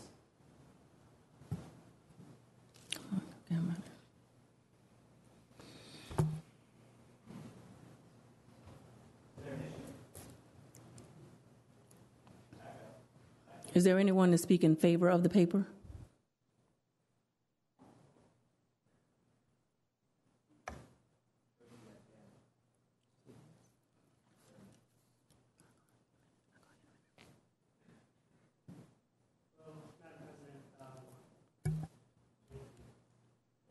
My name is John Ondrock. I'm the Chief Operating Officer for Fulton Hill Properties. We are a small, local to Richmond real estate development group. We have developed over $100 million worth of real estate in Richmond, predominantly in Chaco Bottom. Thank you for the opportunity, a unique opportunity to speak to you tonight. I want to make this quick so that I can maximize your time so that hopefully we can get Stone Brewing to work on their site. This is about jobs. It's 300 jobs on the site. It's a 1-to-4 ratio of brewery jobs to amenity jobs in our community in Fulton. It's 1,200 jobs. You cannot argue with that.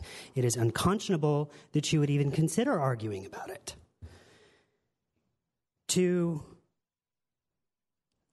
Thank you for that, but please don't use the F word in public. That's rude, sir. You're out of order. Every dollar that will be generated by Stone Brewing will be returned twofold in rent and taxes. That's a massive investment in the city in 30 years. It's huge. Again, it's not anything that I think deserves any further contemplation. Let's move forward and let's get it passed. Right now, this land is not generating any revenue. Let's give it an opportunity. It's a vacant 23 acres to generate revenue for the city and for the East End and for the community of Greater Fulton. At this time, I would like to ask that anybody who is here present tonight who is in support of this paper and in support of this project to please stand up and be acknowledged by council. Some of them have left already because they thought the paper was continued until the 3rd and would not have an opportunity to speak. We will be back again and again and again until this is done. Thank you. Thank you.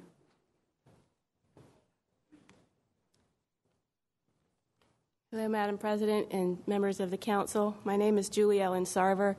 I'm a resident of Montrose Heights, which is part of Greater Fulton. I think we've gotten a little bit off this particular paper, which has to do with adding certain restrictions on the use of the revenues derived from this project. That's okay with me. That's not my concern. But since Madam we President. have... Madam President, excuse me. Ms. Trammell? Yes. Why are they because he was sitting down? He was sitting down. He's sitting down, but he has a camera stuck in someone's face like this, Ms. Trammell. That is rude. And it is, and we're not going to have that. I don't mind him coming. I don't mind him standing up here and saying his name like the rest of the world. But he cannot stand there, sit in a seat, and put a camera in someone else's face, in their space, Ms. Trammell. Madam President. I'm not trying to be ugly. It's just the way that it is. I wouldn't let no one do it to him, and I'm not going to let him do it to others. Okay, thank you. Anyways, about this particular paper, I have no problem with the certain amendments being added. I just want to be clear, since the discussion so far has kind of morphed into an anti-stone in the universe discussion, that I am a member of the community. We are very excited about this project. I want to voice my opinion on that. There are no other restaurants in the area. Other restaurants who would like to come to our neighborhood are more than welcome to, and there are economic development incentives for those restaurants to do so. This area has been neglected and pretty much stomped on for about 40 years, and it's time to repay this debt that the city owes this community. We need the jobs, and more importantly, we need what other investment is going to follow from this investment. We also need to be connected to the river, and this project is going to allow us to form those connections. We've been working very closely with Stone and with the city, and we are very, very pleased with how this cooperation and collaboration has been going, and we look forward to continuing it in the future. Thank you.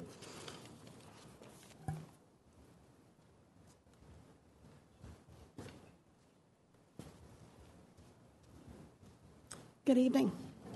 I'm Candace Street, the Executive Director of the Local Initiative Support Corporation, a nonprofit working with partners and residents to revitalize Richmond's neighborhoods. I had an opportunity just before Valentine's Day to visit the Stone facilities in Escondido and San Diego, and I wanted to offer comment that may allay some concerns that folks have expressed tonight. In addition to the job creation aspect of this project, it has to be said that what I saw in the facilities are folks who are really good stewards of the resources that they have at their disposal. Sustainable building materials, really nice amenities in terms of how it looks to the community around it, and they're very welcoming. Their restaurant facilities are family-friendly, vibrant places. One of them even has a bocce court. They're really places that would be very much welcome in a neighborhood and in a community. And I really strongly encourage you to take advantage of this economic development opportunity, this neighborhood revitalization opportunity that's so important to Fulton and the East End. Thank you.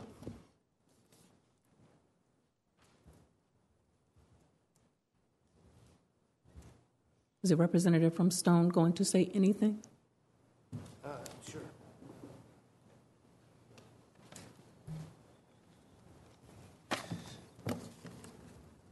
First of all, I want to say, Madam President and council members, my first trip back in 2015, so Happy New Year to everybody. I'm sorry. Yeah, we're now. Your name, please state your name. Oh, I'm sorry. Craig Spitz, Chief Financial Officer of Stone. As we are now in mid-February, we're still trying to finalize the agreements, and given the lead time to build the brewery and begin producing beer, I just want to say, it's imperative that we finalize and sign the necessary agreements that we have to do so that the contractor can start ordering materials and we can order the brewing equipment. There is a long lead time, and we are now a couple of months late on when we kind of worked back from the schedule for when we're going to need to be producing beer. So I just want to say that it is really imperative for us to get on with this.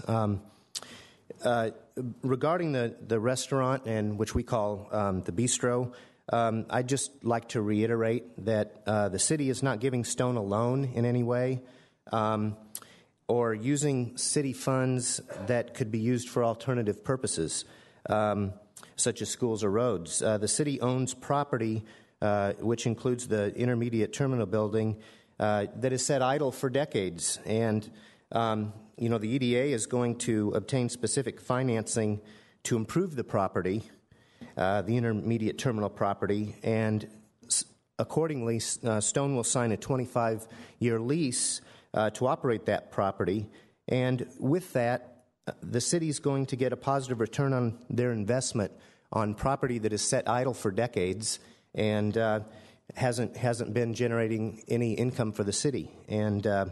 And so I know this was looked at by an independent financial consultant for the city when we first put this deal together, and they concluded the same thing, that it was going to be a good return on investment for the city. I know that there's been some concern regarding Stone coming in and potentially negatively impacting the business of other restaurants in the area, and I can appreciate that, and I appreciate their concern. I just want to say that has not been the experience in San Diego. Stone has two of the largest restaurants in San Diego, but the hospitality and restaurant community at large has benefited because of our impact on tourism. If I may, I'd like to just take a few minutes to show a brief video that I brought with me from San Diego of some comments from other restaurant owners and civic leaders in San Diego that describe what their experience has been with Stone, if I may.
Get some technical help over here.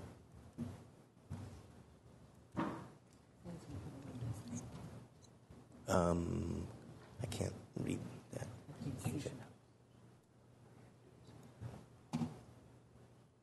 If Stone wasn't in the community and I found out that they were moving into the part of San Diego that I'm in, I would be absolutely thrilled. What has happened with the beer culture in San Diego in particular, as well as the food culture, is a direct result of Stone coming in. It's immeasurable.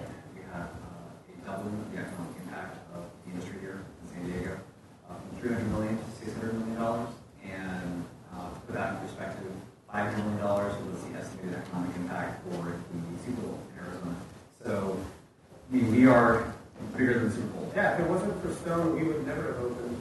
It's never really been like a hindrance. It's never been like a competition where we're kind of butting heads. It's always been sort of that we're on the same page in essence to make this area better, and that we can make it for more people want to come down and visit. My name is David Cohn. I'm the president and founder of the Cohn Restaurant Group in San Diego, California. My wife and I operate 24 restaurants in Southern California and the island of Maui in Hawaii. We've been in Liberty Station for 6 years, located there with one of our restaurants, the Corvette Diner, many years before Stone came to the Liberty Station. And again, in that case, we found them to be great neighbors, synergistic neighbors. We found that our sales have continued to increase, that Stone has done a great job of creating greater visibility and bringing more people to the community of Liberty Station. At the end of the day, they've really been good partners with this. We don't look at them as competition. They're a brother in arms in this race against the big chains. That's really what we look at as our competition, or the enemy, if you will. And this is somebody who's helping us improve our business, driving traffic back to us, give us unique products that help us grow, and really deliver on the brand promise we have. Here in San Diego, Stone really is the main economic driver in the craft food industry. It's leading the way that we're growing as a community, drawing more attention globally in terms of the craft beer that's being produced here, and that's good for the craft beer industry and the hospitality sector as well. Rising tide lifts all boats. And so we have always welcomed competition in all the restaurant markets that we operate in. And certainly Stone has been a great addition to specifically two of the communities that were within a half a mile of their locations. And we found that increased competition hasn't hurt us, it's actually helped our business. And frankly, we've seen Stone being one of the 800-pound gorillas in a small space. Every time they've opened up a restaurant and a brewery, it's been amazing what's happened around that area. So they brought a lot of people into the community. They brought a lot of people that might not have been in that location, and it's been a boom for the locations they're at right now. When Stone opens a restaurant, opens a brewery, you're really lucky if you're anywhere in the area because that brings a lot of people, a lot of tourists. Actually, it creates tourism in San Diego. Literally, millions of dollars of tourism dollars are spent because people bring buses down here. It means that every place around it actually sees a tremendous increase in business. So when Stone opens something, it brings everybody around. It's good for all businesses around. But I spent 2 days in Washington, D.C., and actually lived in Virginia, so I understand that market pretty well. This is a great opportunity to bring a unique experience to a destination that actually multiplies the effect. So when you think about it, I would say, don't be concerned about the impact it's going to have being negative. You need to understand this is very much a positive impact, and I think all of the businesses associated with the area that the restaurant or the brewery is, it will benefit greatly.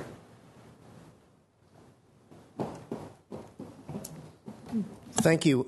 In closing, I just want to say, we're a bit unusual in that, all of these restaurants that are out there serve Stone beer. So we have the brewery side and the restaurant side, and so while we are the larger player from a restaurant standpoint, we cooperate and do many collaborative events with other restaurants, and because most of these restaurants are our customers from a brewery standpoint. So you will find us to be a fantastic corporate partner in the whole hospitality community, and we'll be working very hard to get everyone in the whole area to succeed. And I just thank you for your guys' support, and we look forward to getting this thing signed off so we can get this thing up and running.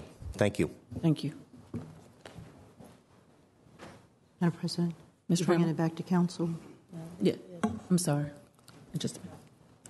Good evening, President and City Council members. My name is Cheryl Grossride.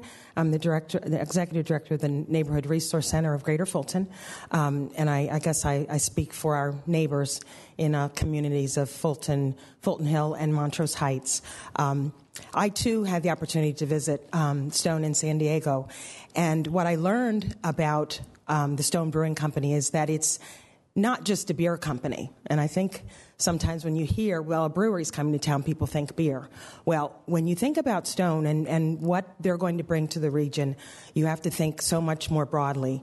You have to think about a corporate citizen who partners with other breweries and restaurants and communities, nonprofits, the amount of support they provide. They donate beer and refreshments to allow folks to gain larger gains in their own right. You have to think about a company that just does amazing things. I learned out there that their motto is be amazing. And the thing is, not only they're going to be amazing in doing what they do, but they're going to come to Richmond and they're going to make Richmond amazing. I wish you all had a chance to see what we saw, because you just can't appreciate what Stone will bring to this area until you have a chance. But please believe me and believe your council members who went on the trip and those of us that were able to go. It's going to be amazing, and I do hope that this. The deal and the particulars can be worked out to our benefit, because this community needs Stone, Stone needs Greater Fulton, and we are ready to be amazing. Thank you. Thank you. Bring it back to council, Ms. Trammell. Hey, Madam President, I wish we would have saw the video before the other citizens had spoke, in opposition of it. But there was a question that I want to ask. What is the population in that area?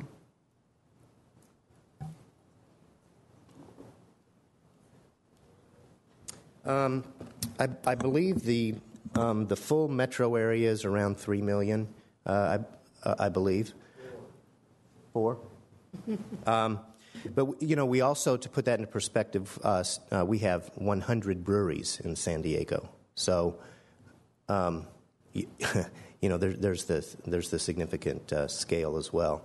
San Diego has more breweries than any other city in the U.S. And as I said, the effect of that is obviously rising up everyone, or it couldn't support 100 breweries. And we partner with a significant amount of them. We also give them advice on brewing systems that they should buy, and then on the restaurant side, we do a lot of special events at their restaurants, doing special events for them. So as I said, we're not coming into town to put anybody out of business. We're coming in to make a positive impact on the community. Okay, but you said there's 4 million people in that area. I don't think that we have no 4 million, or I think the population of the city of Richmond is, 200,000? Have you been over there in that area to Bottoms Up Pizza and Tobacco? The tobacco company? Yes. I was at Tobacco Company today. I think that what we found and what all of us are hoping for, and if I didn't believe this, I wouldn't sign a 25-year lease. That what we found is by coming in this community, we're fully anticipating on doing the same that what we did in San Diego, and that is to increase tourism throughout the area as this craft community continues to grow, and that will bring more people to Richmond, along with many of the other positive historical sites that are here. And once again, I think we will help in bringing more tourism. I think what it is, it's just that it looks like you're coming here and you already have money. You already have businesses, restaurants, and all that in San Diego. You got business people here that have been struggling for years and years that the city has not reached out to help them, and they're just barely making it. And I know that they don't have the people coming into their restaurants to eat the dinner like they had maybe 5 or 10 years ago. So I think that with so many people, and it's not only the business people that have been calling me, even the employees have been calling me saying, why are y'all doing this for them when you haven't reached out to help us, per se? They can't even get the streets cleaned down. They can't even get the cobblestones replaced and fixed, and that's not your fault. But well, right, and realize that when we did the request for proposal and sent that out really to every state east of the Mississippi, and we said all along from day one that we were looking for a place to lease because we're putting $42 million in that I'm financing for our equipment. And so we all along from day one said that this is a situation where we're going to be coming and leasing a brewery and a restaurant. And we got some proposals back, including the one from Richmond. You know, the EDA came to us and said, we don't have a building that suits the parameters of the brewery and things that you're looking for, but we have some land. Would you consider that land? And we had other municipalities that did the same thing, that didn't have available buildings that they wanted to say, would you consider this, but also had land. And we said, well, yeah, we will consider those sites, but you have to realize that we're looking for a building to move into, and then we're willing to sign a 25-year lease, and which is a huge commitment, from a company like ours. And so, the EDA came to us with, hey, this is some property that has basically sat empty for decades, and would you consider this property as a site for us? And we came and we saw the site, and we kind of could see what could be, and met the people of Greater Fulton and said, I think this could be a win-win where we could partner with the city and come in and help revitalize an area, help really make something special out of this, and at the same time be able to, what we financially have to do is lease a building and sign a long-term lease, because we're pouring all of our money into the equipment that goes along with this. So, we came because the EDA asked us to come, and all along this was very upfront with what was in our request for proposal, and through us spending several months in evaluating all of the choices that we had to go to, we really liked what we felt we could come and partner with the city to make it a spectacular site in Richmond, and really do the same things that we've done in San Diego for the 18 years that we've been there. But I think that what it is the citizen spoke earlier, it's just we're not making land anymore, and we're giving away land that the citizens of Richmond think that, hey, we should not be giving away land to a business person that could pay for that. But I know that I don't know how to say this because without getting myself in trouble, which, but anyway, I think that there is just still a lot of stuff that we still don't, and maybe I should just speak for myself, that I feel like has not fully been given to me with this deal. Because every time we go into closed session, it's something else that comes up or something else. And then you leave out of there thinking there's other things that's not been fully put on the table yet. And I'm not against economic development. And Cynthia, her district, and just like my district, we need it. We definitely need it. She needs it. But when you got restaurant owners that are afraid that when this new restaurant comes in by the Rips or whatever owns all the Arby's, why do they need something from us? Why do they need more? Why don't they? Well, but once again, I'm not coming in and have the financial wherewithal to build my own brewery and build my own restaurant. I'm looking for a place to lease, and so the city is taking property that has not generated any income for years, and the city is making investments so that they have a property that can now generate income, and that property will generate income by me signing a 25-year lease, and my lease payments will provide them a positive return on investment. From what I've been told, and I can't remember the name of the financial consultant that the city uses, but they studied that, and I've been told that was the results of their study. And so I look at it that the city is basically making investments so that they can have a return on investment of property that they own.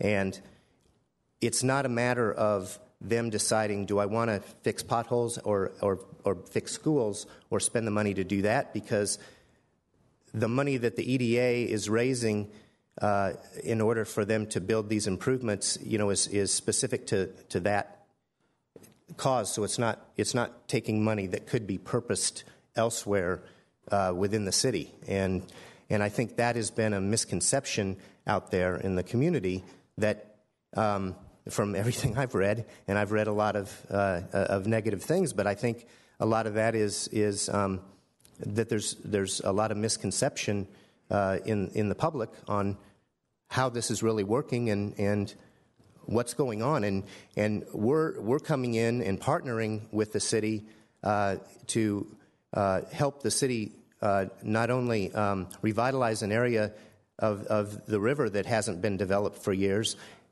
but for the city to be able to get a positive economic return on investment on repurposing that property to do something positive. You know what? I appreciate you saying that there's a lot of things out here that's being said that that the citizens fully don't understand, and I think, I'll speak for myself, that I fully don't understand. So I'm asking, how do I vote on these papers tonight when you just stood up here and said there's a lot of misleading information out there that fully has not been corrected or solved yet? Well, I mean, I don't know what to say to that, because that's really not. I would just defer to the EDA, because I mean that's not really my role. We're not voting tonight on the papers. Yeah, no, I understand. But yep. Thank you. I would, I don't know. So I want to thank you because you came up here and you gave us gave me more information, and I think you know how I feel inside, because these citizens, these business owners that are here, maybe now we're not voting on it until March the 2nd when we have a special meeting. Then maybe, and everybody's got my home phone number, 233-7382. That's my home, 233-7382. They can now listen to what you just said, what I've asked, and I hope that my colleagues will have some questions for you too, because this has helped. And I think everybody here's got my email address. If not, they have it. It's easy. It's craig.spitz@stonebrewing.com. And so please, if you have any other questions, or email me, and I'm more than willing to. All right, well, you can call my house, 804-233-7. You got it? 804-233-7382. Okay. And I'm up every night until 1 a.m. I know the feeling. Thank you. Dr. Dubo, did you have anything that you wanted to add?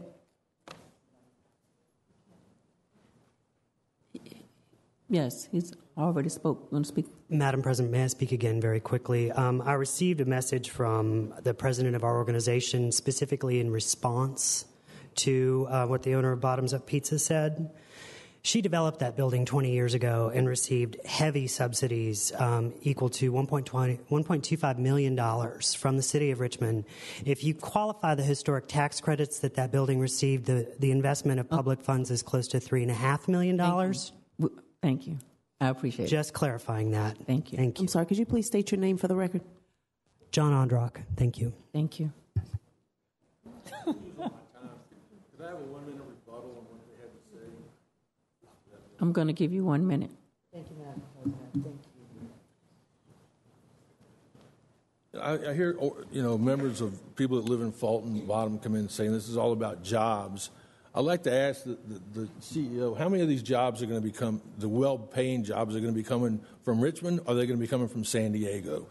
I had a conversation with someone in the mayor's office 2 weeks ago, and in our discussions, we both agreed that the majority of the well-paying jobs would be people trained at the facilities in San Diego and sent out here to Richmond. And her response was, well, then they will become Richmonders and pay taxes. How does that help existing people that live in Fulton Bottom to obtain jobs when the majority of the jobs I see being created for 30, 40 million, however much tax dollars this project's going to create, are probably going to be in the restaurant business or part and full time? My concern is these people that come down to Richmond, because it only has a population of 200,000, not 4 million, is that this restaurant is so big, has so many seats, they're going to fill those seats and not my seats or every other restaurant down in there. It's just too big. And like I said, it's not going to create the jobs that you people think it will. I'm sorry, would you please state your name for the record? I'm sorry, Dirk Graham with Bottoms Up Pizza. Thank you. And you can tell Maggie that Thank you. I paid her $900,000 for that building. Thank you. All right. Oh, please. You have 1 minute. I just want to say that, I don't want the misconception out there that we're just bringing all these jobs from San Diego. We have to bring our head brewer from San Diego because he's been working at San Diego to know how to brew stone. All of the restaurant, the general manager of the restaurant and all of that will be all local. And I think we're having just a very few of the brewing positions out that we're bringing so we can do a lot of train the local employee base. So the thought that we're having a lot of people move out here from San Diego, that just isn't happening. A very few. Thank you, and we're going to move forward from Dr. Newbeer. You got something? Madam President, I won't prolong this discussion, and I will reserve my comments for Monday, March 2nd. But I do want to acknowledge and thank Mr. Spitz, who flew out from the West Coast to be here, as well as residents from the greater Fulton community, partners, stakeholders who are present to speak in support of the paper. I just simply wanted to recognize, thank, and appreciate their taking the time to be here this evening. And please do come back on March 2nd as well. But I do want to just say thank you, and thank you for accommodating. And I'll reserve my comments until Monday, Mayor. Thank you all. Thanks. All right. Madam Clerk, do you have any more amendments or expedited papers? No, Madam President, there are no further amendments and no expedited papers for consideration. All right, Madam Clerk, let's move on to the approval of the minutes. The minutes for approval this evening is from the informal from Monday, February 9th at 4 p.m. and the formal from Monday, February 9th at 6 p.m. Ms. Robinson, will you make that motion? So moved, Madam Clerk. Mr. Samuels, will you second? Seconded. Thank you. Mr. Blouse? Ms. Graziano? Aye. Mr. Samuels? Aye. Mr. Agelesto? Aye. Ms. Robertson? Aye. Ms. Trammell? Aye. Ms. Newbill? Aye. Vice President Hilbert? Aye. President Mosby? Aye. The minutes has been adopted. All right. At this point, we'll move on to reports and announcements. We have anyone that wants to start it off? Ms. Graziano.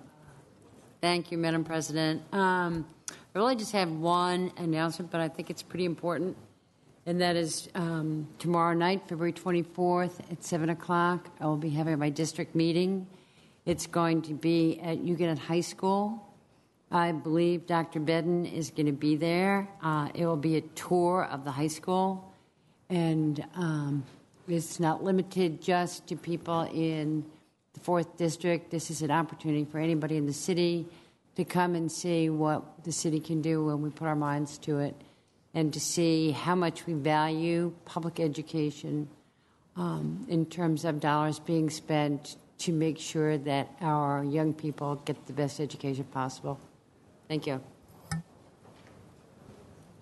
Thank you. Mr. Blouse. Thank you, Madam President. I don't have any announcements or meetings to announce per se, but I would like to just make a personal comment in that in the last few days, we've heard that Dr. Bedden could potentially be moving to Boston. And as somebody who's been involved with watching how the schools operate for quite some time, his leadership of the school system for the last 14 months has been not only impressive, but very welcome. And change is often hard, but he has started to come into his own. He's hired a great staff. He was my guest at a town hall meeting last month, and he came out and explained what he was doing and why he was doing it. That video is It's not as good as Mr. Persinger's, but it is up on my website.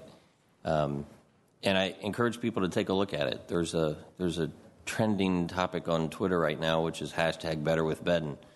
And people are trying to convince him, understand he has to do what's best for his family and professionally, but I really would like people to reach out to Dr. Bedden and encourage him to finish what he started here, because if the school system can achieve what I believe he can bring about, then there's no end to the success that this city will see.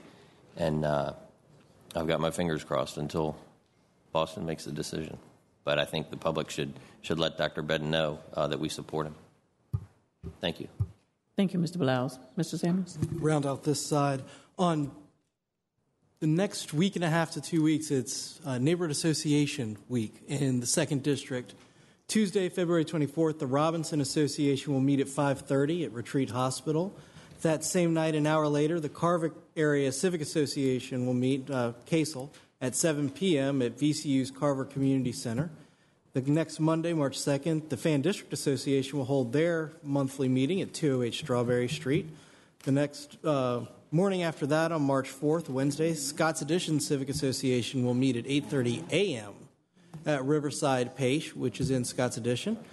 That same day, the Museum District Association will host their town hall meeting down at 3100 Grove Avenue from 6:15 to 8 p.m. And if you haven't had enough fun at that point, the next night is my quarterly town hall meeting at the Redskins training facility located at 2401 West Lee Street from 5:30 to 7. Again, that's Thursday, March 5th. The agenda includes a community report from the Richmond Police Department, a discussion of Richmond Public Schools' academic improvement plan with Superintendent #KeepBedden, and a conversation with Mr. Thad Williamson, the director of the City's Office of Community Wealth Building, on Richmond's holistic poverty reduction and community wealth building approach. Having said all of that about our neighborhoods, welcome and congratulations to Dr. Ronald Andrew Crutcher as the 10th president of the University of Richmond. It was announced this morning. We welcome Dr. Crutcher to Richmond and hope he'll have a lengthy and wonderful stay with us. Thank you, Madam President. Thank you, Mr. Samuels. All right, Mr. Aguilesto. Thank you. Thank you, Madam President. Since Mr. Samuels had his list of civic meetings, I don't know if I can compete. But we too have a very, very busy week this week and next. And it starts off tomorrow, February the 24th, 7 p.m. The Oregon Hill Neighborhood Association is going to be meeting at the Williamsburg Community House. And they're going to have a presentation from folks at the American Civil War Museum and the proposed renovations and upgrades that are planned for Tredegar. That will be tomorrow at 7 p.m. at the Williamsburg Community House. On this Thursday, February 26th, between 5 and 7 p.m., there's a very important meeting that the City Planning Department has organized to discuss changes to the urban zoning regulations pertaining to the Uptown Corridor. This is the area bounded by North Meadow, South Meadow, and North and South Harrison, basically Main and Cary Streets in the Uptown area. And this is to talk about the urban business zoning regulations as well as the parking overlay district that applies to portions of that neighborhood. The meeting will be at Benford Middle School, again, Thursday, February the 26th, beginning at 5 p.m. to talk about the parking overlay district and urban business zoning regulations. On the 24th, also tomorrow at 7:30 p.m., the Richmond Public Schools has rescheduled their information session about the proposed changes to Benford Middle School. This would include the Arts Integration and Springboard program. This was a rescheduled meeting due to the snow, and that will be February 24th at 7:30 p.m. at Benford Middle School. Another meeting that was rescheduled due to the snow was our discussion with neighborhoods surrounding Maymont regarding their capital improvement plan. This meeting has been rescheduled for March 3rd at 6:30 p.m. at the Robbins Nature and Visitor Center. Again, the Maymont discussion on their master plan and improvements for neighborhoods nearby will be March the 3rd, 6:30 p.m. at the Robbins Nature and Visitor Center. Also on March the 3rd is the Uptown Civic Association meeting that will be held at 6 p.m. On March the 2nd at 7 p.m. will be the Hull Street Midlothian Civic Association. One final announcement. Today the Planning Commission met, and at the Planning Commission review, they supported a proposal on the Floyd Avenue Bike Boulevard. The proposal that was ultimately supported makes some minor modifications to the plan as it was presented to the community some time ago, and that is to replace traffic circles with raised crosswalks at the intersections of Harvey, Plum, Roland, and Strawberry Street. There's some other concessions that have been made to improve the plan, but those will require some additional timing, such as increasing the pedestrian lighting, reducing the speed limit to 20 miles per hour, and some other efforts that were approved. But just to update everybody, the Floyd Avenue Bike Boulevard proposal was approved today by the Planning Commission. As always, you can stay informed by following me on Twitter or Facebook, and you can contact me directly at parker.agilesto@richmondgov.com or 804-646-6050. Thanks so much. Thank you, Mr. Agilesto. Ms. Robertson, are you ready? I certainly will be, Madam President. I appreciate the opportunity to just inform the residents of the 6th District. We are having a meeting that was rescheduled that was planned for last week, Tuesday, in regards to housing code violations that have been issued in the North Richmond area, specifically in the Highland Park community. This meeting will be held at the Ann Hardy Community Center that is located in the 3300 block on First Avenue. That meeting will start at 6 o'clock. We will have representatives from Housing Opportunities Made Equal there, the city staff in the Code Enforcement Division will be there, as well as we will have folk to answer questions as it relates specifically to individuals that have received citations and what alternatives are available to them in addressing those code violations. So that's tomorrow. That's tomorrow night, Tuesday, February the 24th, at Ann Hardy Park from 6 o'clock to 7:30. The Affordable Housing Trust Fund Board, Oversight Board, will also be meeting on Wednesday, February the 25th. That meeting will be held here at City Hall on the 5th floor. The meeting will start at 5 o'clock, and it's open to the public. And so if there are persons who would like to address that board, they should contact my office at 646-7964, and we would be glad to sign you up during the public comment period.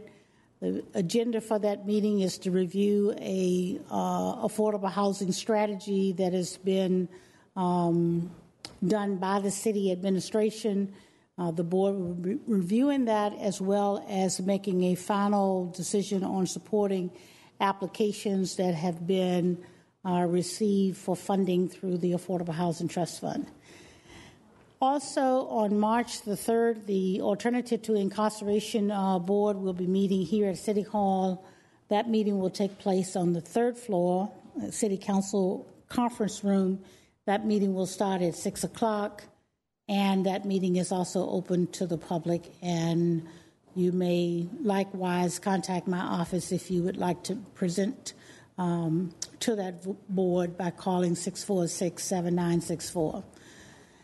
In addition to that, I will be traveling to Washington, D.C. on March the 7th through the 11th to the National League of Cities. I am serving as the national delegate for National League of Cities for the City of Richmond on the Economic Development Committee. And so I would encourage any of my colleagues that have agenda items that we would like to put on a national agenda to please make me aware of those. And I would ask also that the mayor's office and the administration, likewise, if there are particular economic development strategies that we want to make sure that we are focusing in on from a national level, this is an opportunity for us to help set that agenda. So I would appreciate feedback from both council as well as the mayor's office and administration in regards to that. And Madam President, I'm sure you're going to make an announcement in regards to the Hippodrome, since you are a co-host of the African American Majority City Council reception that will be held this week. Okay. I got you covered. Thank you. Thank you very much. Ms. Trammell? Thank you, Madam President. I have a few things I'd like to say. Let's see. Well, first of all, tomorrow night is our public safety meeting at 5 o'clock. It will be held here in this council chambers. It is at 5 p.m. Tomorrow night, and the public is welcome to come and speak about whatever they want to speak about. Also, when my colleague Cynthia Newville was vice chair with me, she and I brought it up. Well, we had a meeting, a public safety meeting, and Colonel Dabney came here, and she was saying that she needed a van. She needed a van so that she could take, some of the trustees out so that they could clean up some of our neighborhoods and things like that. They did not have one. So Cynthia and I said, we're going to get you one. So Cynthia said, who are you going to contact? And I told her who I'd contact. And she said, well, if you don't get anywhere, let me know, and then I'll help you. So I contacted Cybert's Towing, and last week they were able to go to, we had a press conference with Sheriff C.T. Woody, and Cybert's Towing handed the sheriff the keys to a 15-passenger van that now will help Colonel Dabney be able to do her job better. Yeah. Oh, thank you. And Cynthia and I, she's not my vice chair now. I have Chris Hilbert.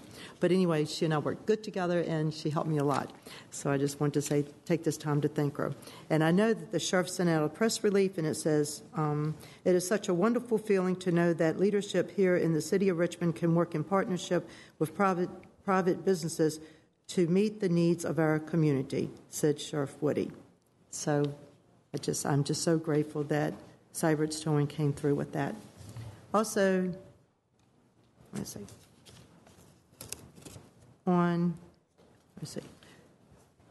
When I had my public safety meeting last month, I asked the citizens to come out and let me know if we had some issues as far as police, issues with the police officers in the city. And I want to thank the citizens that did come out and they did speak. And it was not against the police officers, just some of the concerns they had and how could we get body cameras and things like that. And I know Major Collier was there, and also Major Scott Booth was there, and he listened to their concerns, and there is a cost that comes with those body cameras, and also there's some other concerns with it. So we're still looking at, about the body cameras and about other things, because we do know that our police officers and our firefighters, they do need a raise, and so does all of our city employees, because they work so hard to take care of the citizens in the city of Richmond. Also, on February the 17th, we had a meeting at the police academy where the citizens could come out there and they could speak to our new police chief, Chief Durham, and he was asking them, what can we do together? Is there some issues? And Clovey Lawrence from Radio 1, she was there and she was asking, tell me what it is. Stop, I need to know what are the concerns. And to me, being chairperson of public safety, I did not hear so many concerns about what the police officers aren't doing. It was great things what they are doing. And why? Because we have community policing. And as some of the citizens said, maybe some of the people need to come here and see how it works in the city of Richmond with the business owners, the faith leaders coming together, and with our police officers who we know in our neighborhoods. And also they attend so many civic association meetings, not only in the 8th District, but all over the city. And they're there to answer questions. They give us police reports, with the arrest and things like that. So I want to just take this time to thank our police officers for all the great work they do, and also our firefighters and our sheriffs, our deputies from the sheriff's office. So let me see. Also, I know a lot of people have been asking me, why does the paper keep getting continued with the McGuire? with the speeding over there, and I know we had a terrible accident today in that area where a car had flipped over. I haven't gotten a report yet as far as if there was any injuries or anything. But the reason why we've had to postpone it is because the weather has been so bad. But we are going to have a meeting. It's going to be on Tuesday, March the 3rd at 6:30 p.m. at the Social Service Building at Southside Plaza. And also we're going to have the fire department there, and I think some people from Public Works will be there to see what we can do as far as to control the traffic and the speeding over there on Chapel Drive and also on McGuire and the side streets. So again, that meeting will be on Tuesday, March the 3rd at 6:30 p.m., and everyone is welcome to please come there, and also the police officers will be there to address some of those concerns. And then on Thursday, February the 26th, the president of the Woodstock Civic Association, Tom Larkin, he will be having his meeting. Again, that will be on Thursday, February the 26th from 6 p.m. to 8 p.m. at the Social Service Building, and that's the Woodstock Civic Association. And I know that the police officers always come to his meeting. They give reports and things like that. So please, you can attend that meeting. Also, I spoke to Senior Pastor Dr. Victor Torres, and his church is located at New Life Outreach International at 1005 Turner Road. I don't know if you all saw it on the news, but someone went over there, or some went over there, and they vandalized his properties. They busted out his church windows, they busted the windows out of the church buses, and they did a lot of damage over there. And I want to say this pastor reaches out not only to the 8th District, but all over the city. I know that, I think last weekend he was going to Fairfield Court to help some of the children over there. But I think it's a shame for people not only to destroy his church, but any church or any business property, because to me, when they're out here trying to help us, and then they don't have the vehicles to use to come out and get us or to bring us to his church. And what got me when I saw him on the news that day, he said, "Don't go to the police. You don't need to go to the police. Come to me. Come to me and let's work this out. Let's talk about it." So I thought that really took a lot for this pastor, knowing all the vandalism that he's got over there, and the insurance probably will not cover all of it. And he's saying he does not want to arrest them. He wants them to come and talk to him. So if anybody knows anything, please go to the pastor of the church and see what you can work out, and let him know that you're on his side. Also,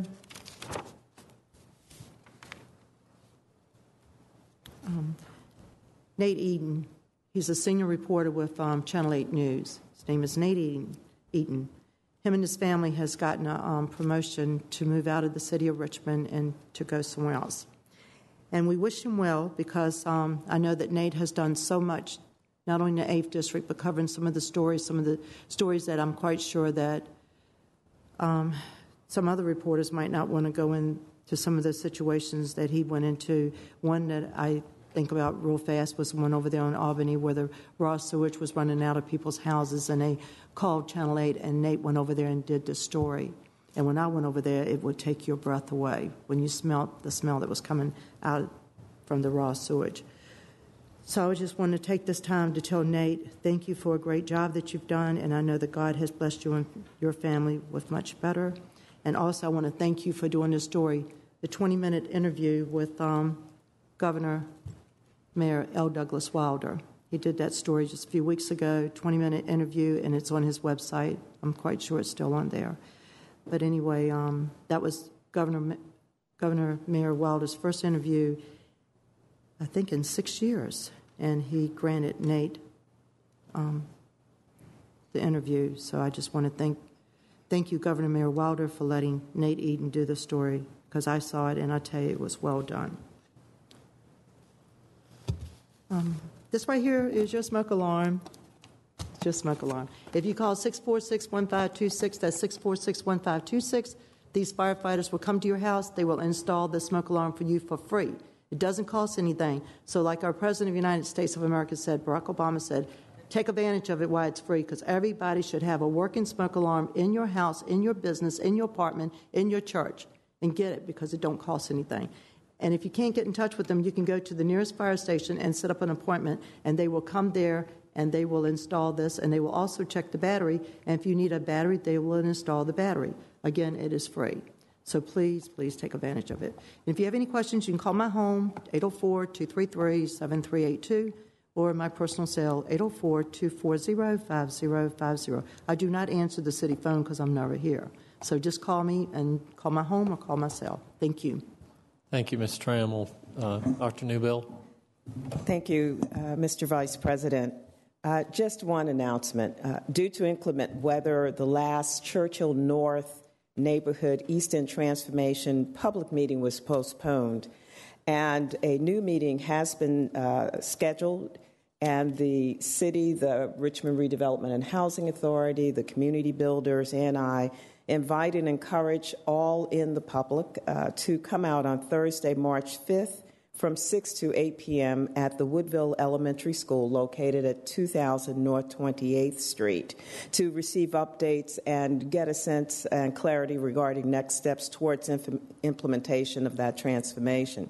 Should we have inclement weather again, the alternate meeting date will be Thursday, March 12th from 6 to 8 at the same location. But right now, the meeting is scheduled for Thursday, March 5th, 6 to 8 at Woodville Elementary School, 2000 North 28th Street. And we really encourage the public to come out to voice your opinions, to give your input so that this can be the kind of transformation that we all know that can be in this community and in the city. Thank you.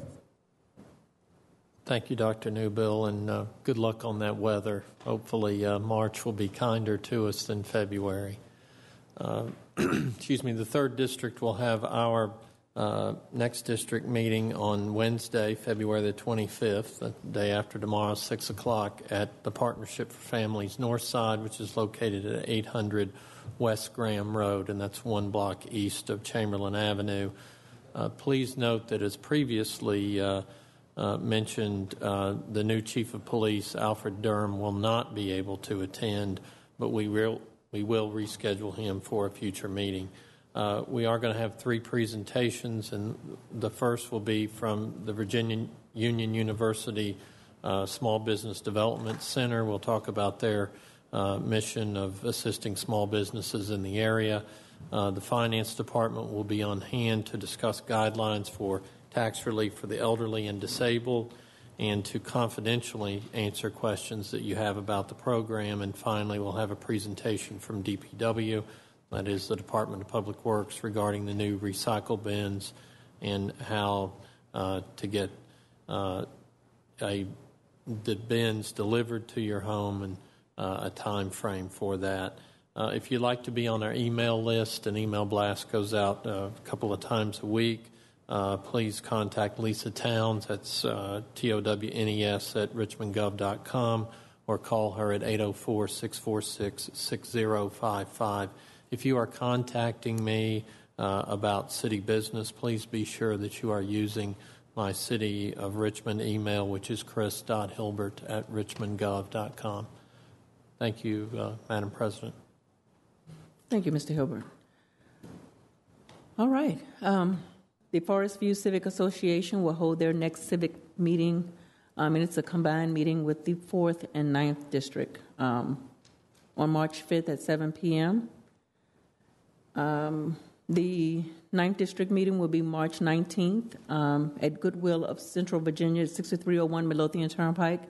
It is all of the persons that were supposed to be at our last meeting that was snowed out. So please come to our March 19th meeting over at Goodwill at 6 p.m., I'm sorry. The cold weather day warming site is open today, February 23rd through Friday, February 27th, from 6:30 a.m. to 6 p.m., and the day warming site is located in the Public Safety Building, 505 North 9th Street. As I was reminded from Ms. Robertson, we will have the celebration of the first American majority Richmond City Council on February 25th at 7 p.m. at the Hippodrome Theater at 528 North 2nd Street. And that's Henry Marsh and Willie Dell and Walter Kinney, Claudette McDaniel, and Chuck Richardson. So if you're not doing anything, join us over at the Hippodrome on the February 25th. Let us all continue to be mindful of African American history.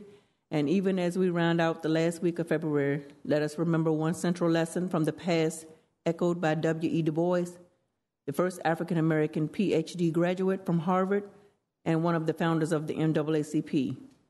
Either America will destroy ignorance or ignorance will destroy the United States of America. And I would suggest to us to put Richmond where it's saying the United States. As always, I am concerned about the 9th District. You can contact me via email at michelle.mosby@richmondgov.com or at my personal website at michellemosby.org. I am on Facebook and Twitter. I can be reached at 804-646-2779, or you can reach my liaison, Uzziah Harris, at 804-912-6465. And I think that's it for me, and Ms. Trammell seems to have something else. Madam President, I just left out one thing. Sure.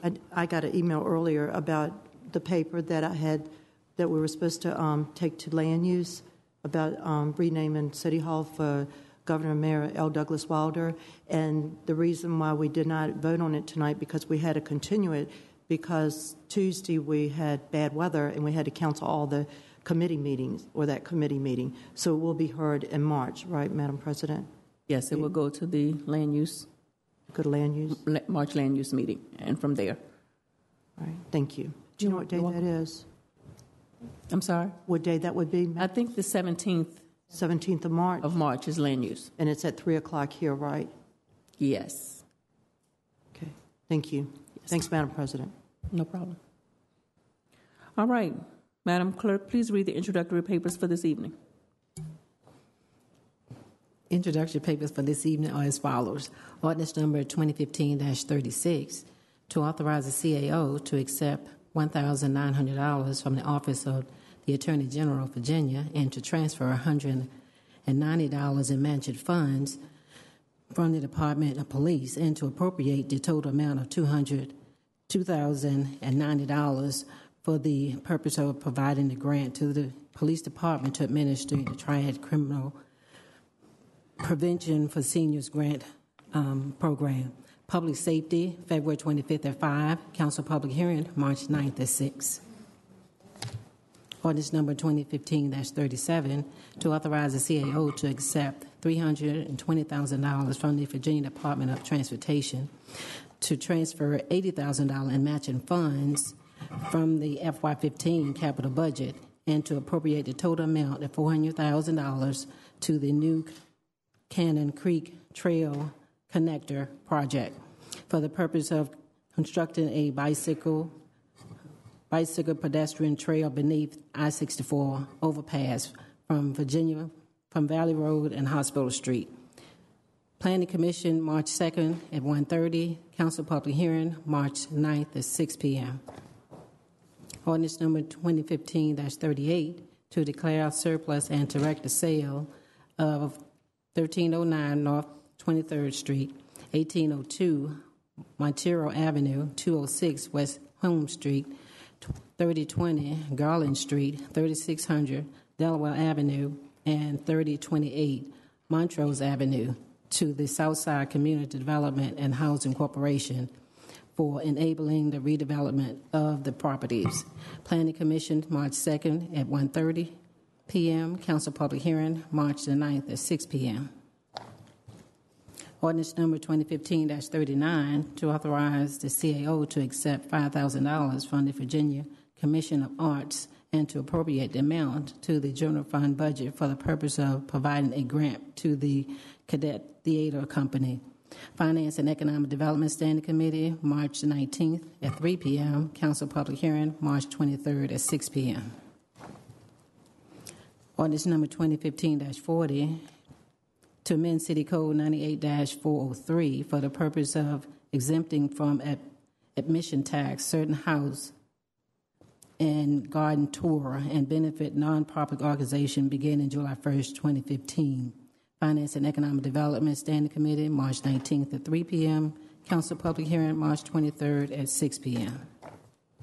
Ordinance number 2015-41 to authorize the CAO to execute an agreement between the city and the Greater Richmond Aquatic for the purpose of renting a swimming pool facility for the Department of Parks, Recreation, and Community Facilities swim team practice sessions.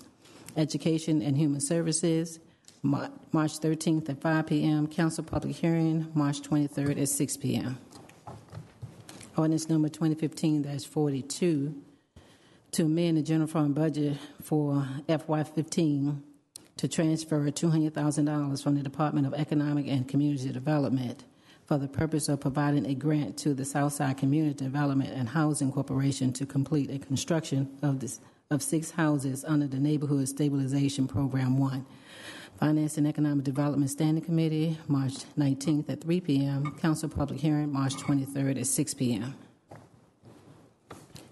Ordinance number 2015-43 to amend the general fund budget for FY15 in the amount of $25,000 for the purpose of matching a grant to an organization furnishing services to beautify and maintain communities or to prevent neighborhood decorations. Finance and Economic Development, March 19th at 3 p.m. Council public hearing, March 23rd at 6 p.m. Ordinance number 2015-44 to authorize the CAO to accept $197,658 from the Office of the Attorney General of Virginia and to appropriate the funds for the purpose of using assets forfeiture funds to prevent technical, safety, and protective equipment for sworn sheriff office personnel. Finance and Economic Development Standing Committee, March 19th at 3 p.m. Council public hearing, March 23rd at 6 p.m.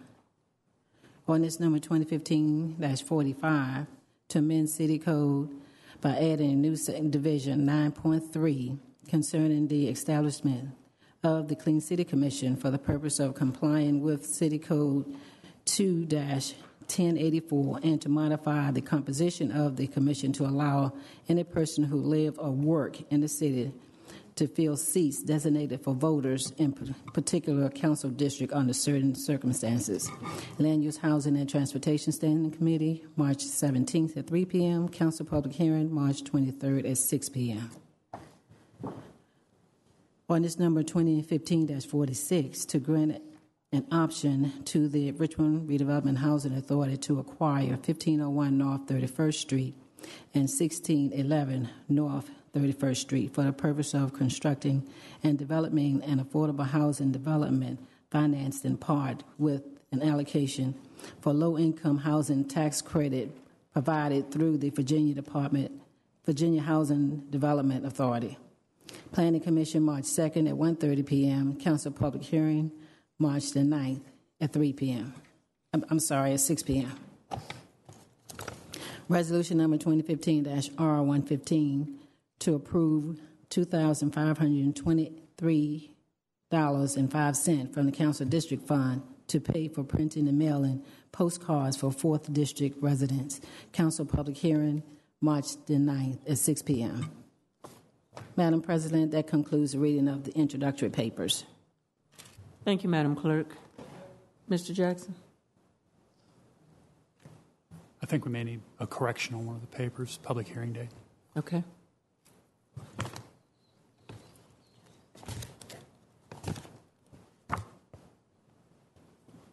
Which one is that?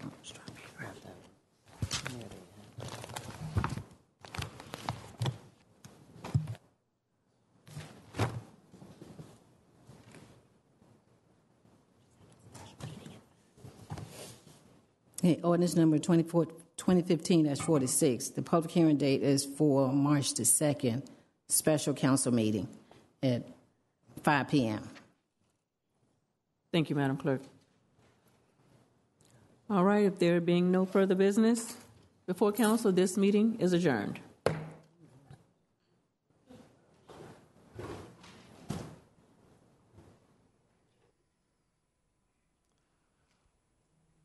Well, it got a little confusing tonight, so if you were confused, you're probably not alone, because we came on the air, and what we thought was the start of the meeting was actually them coming out of the closed session, and there was some discrepancy there about whether everyone would vote that everything was done as it should have been or not, the one dissenting vote, and they finally got that all worked out.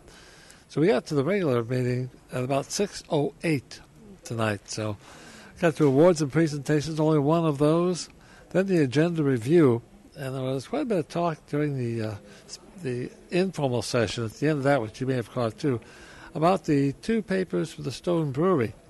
Well, finally we got to that, but before we got to that, we got the consent agenda. That took about 15 minutes before that was approved. And then we got to motions to amend, the main ones being the Stone Brewing paper. The two papers, after much discussion, were continued to a special meeting on March 2nd. Now, what also happened was after the papers, then they decided to have a public hearing. And we have 4 people speaking against the Stone Brewery. We have 5 people speaking in favor. A presentation was made by the Chief Financial Officer of Stone Brewing. And after all that, then we got to, that was the only items we really had in the regular agenda. So we got to the approval of minutes, reports from council, introduction of new papers, and that is what happened tonight. So a little out of order, didn't follow exactly along, but then a lot of changes happened tonight. And we are going to be having a special meeting 1 week from tonight on March 2nd. We will not be there for that, but that will be taking place 5 p.m. here in the council chambers. It is open to the public if you want to come down and speak. And that meeting will be for the Stone Brewing papers. And then we'll be back with our regularly scheduled meeting 2 weeks from tonight on March 9th. So look forward to seeing you again on March 9th. Until then, for Gavel to Gavel, I'm Dick Harmon saying good night.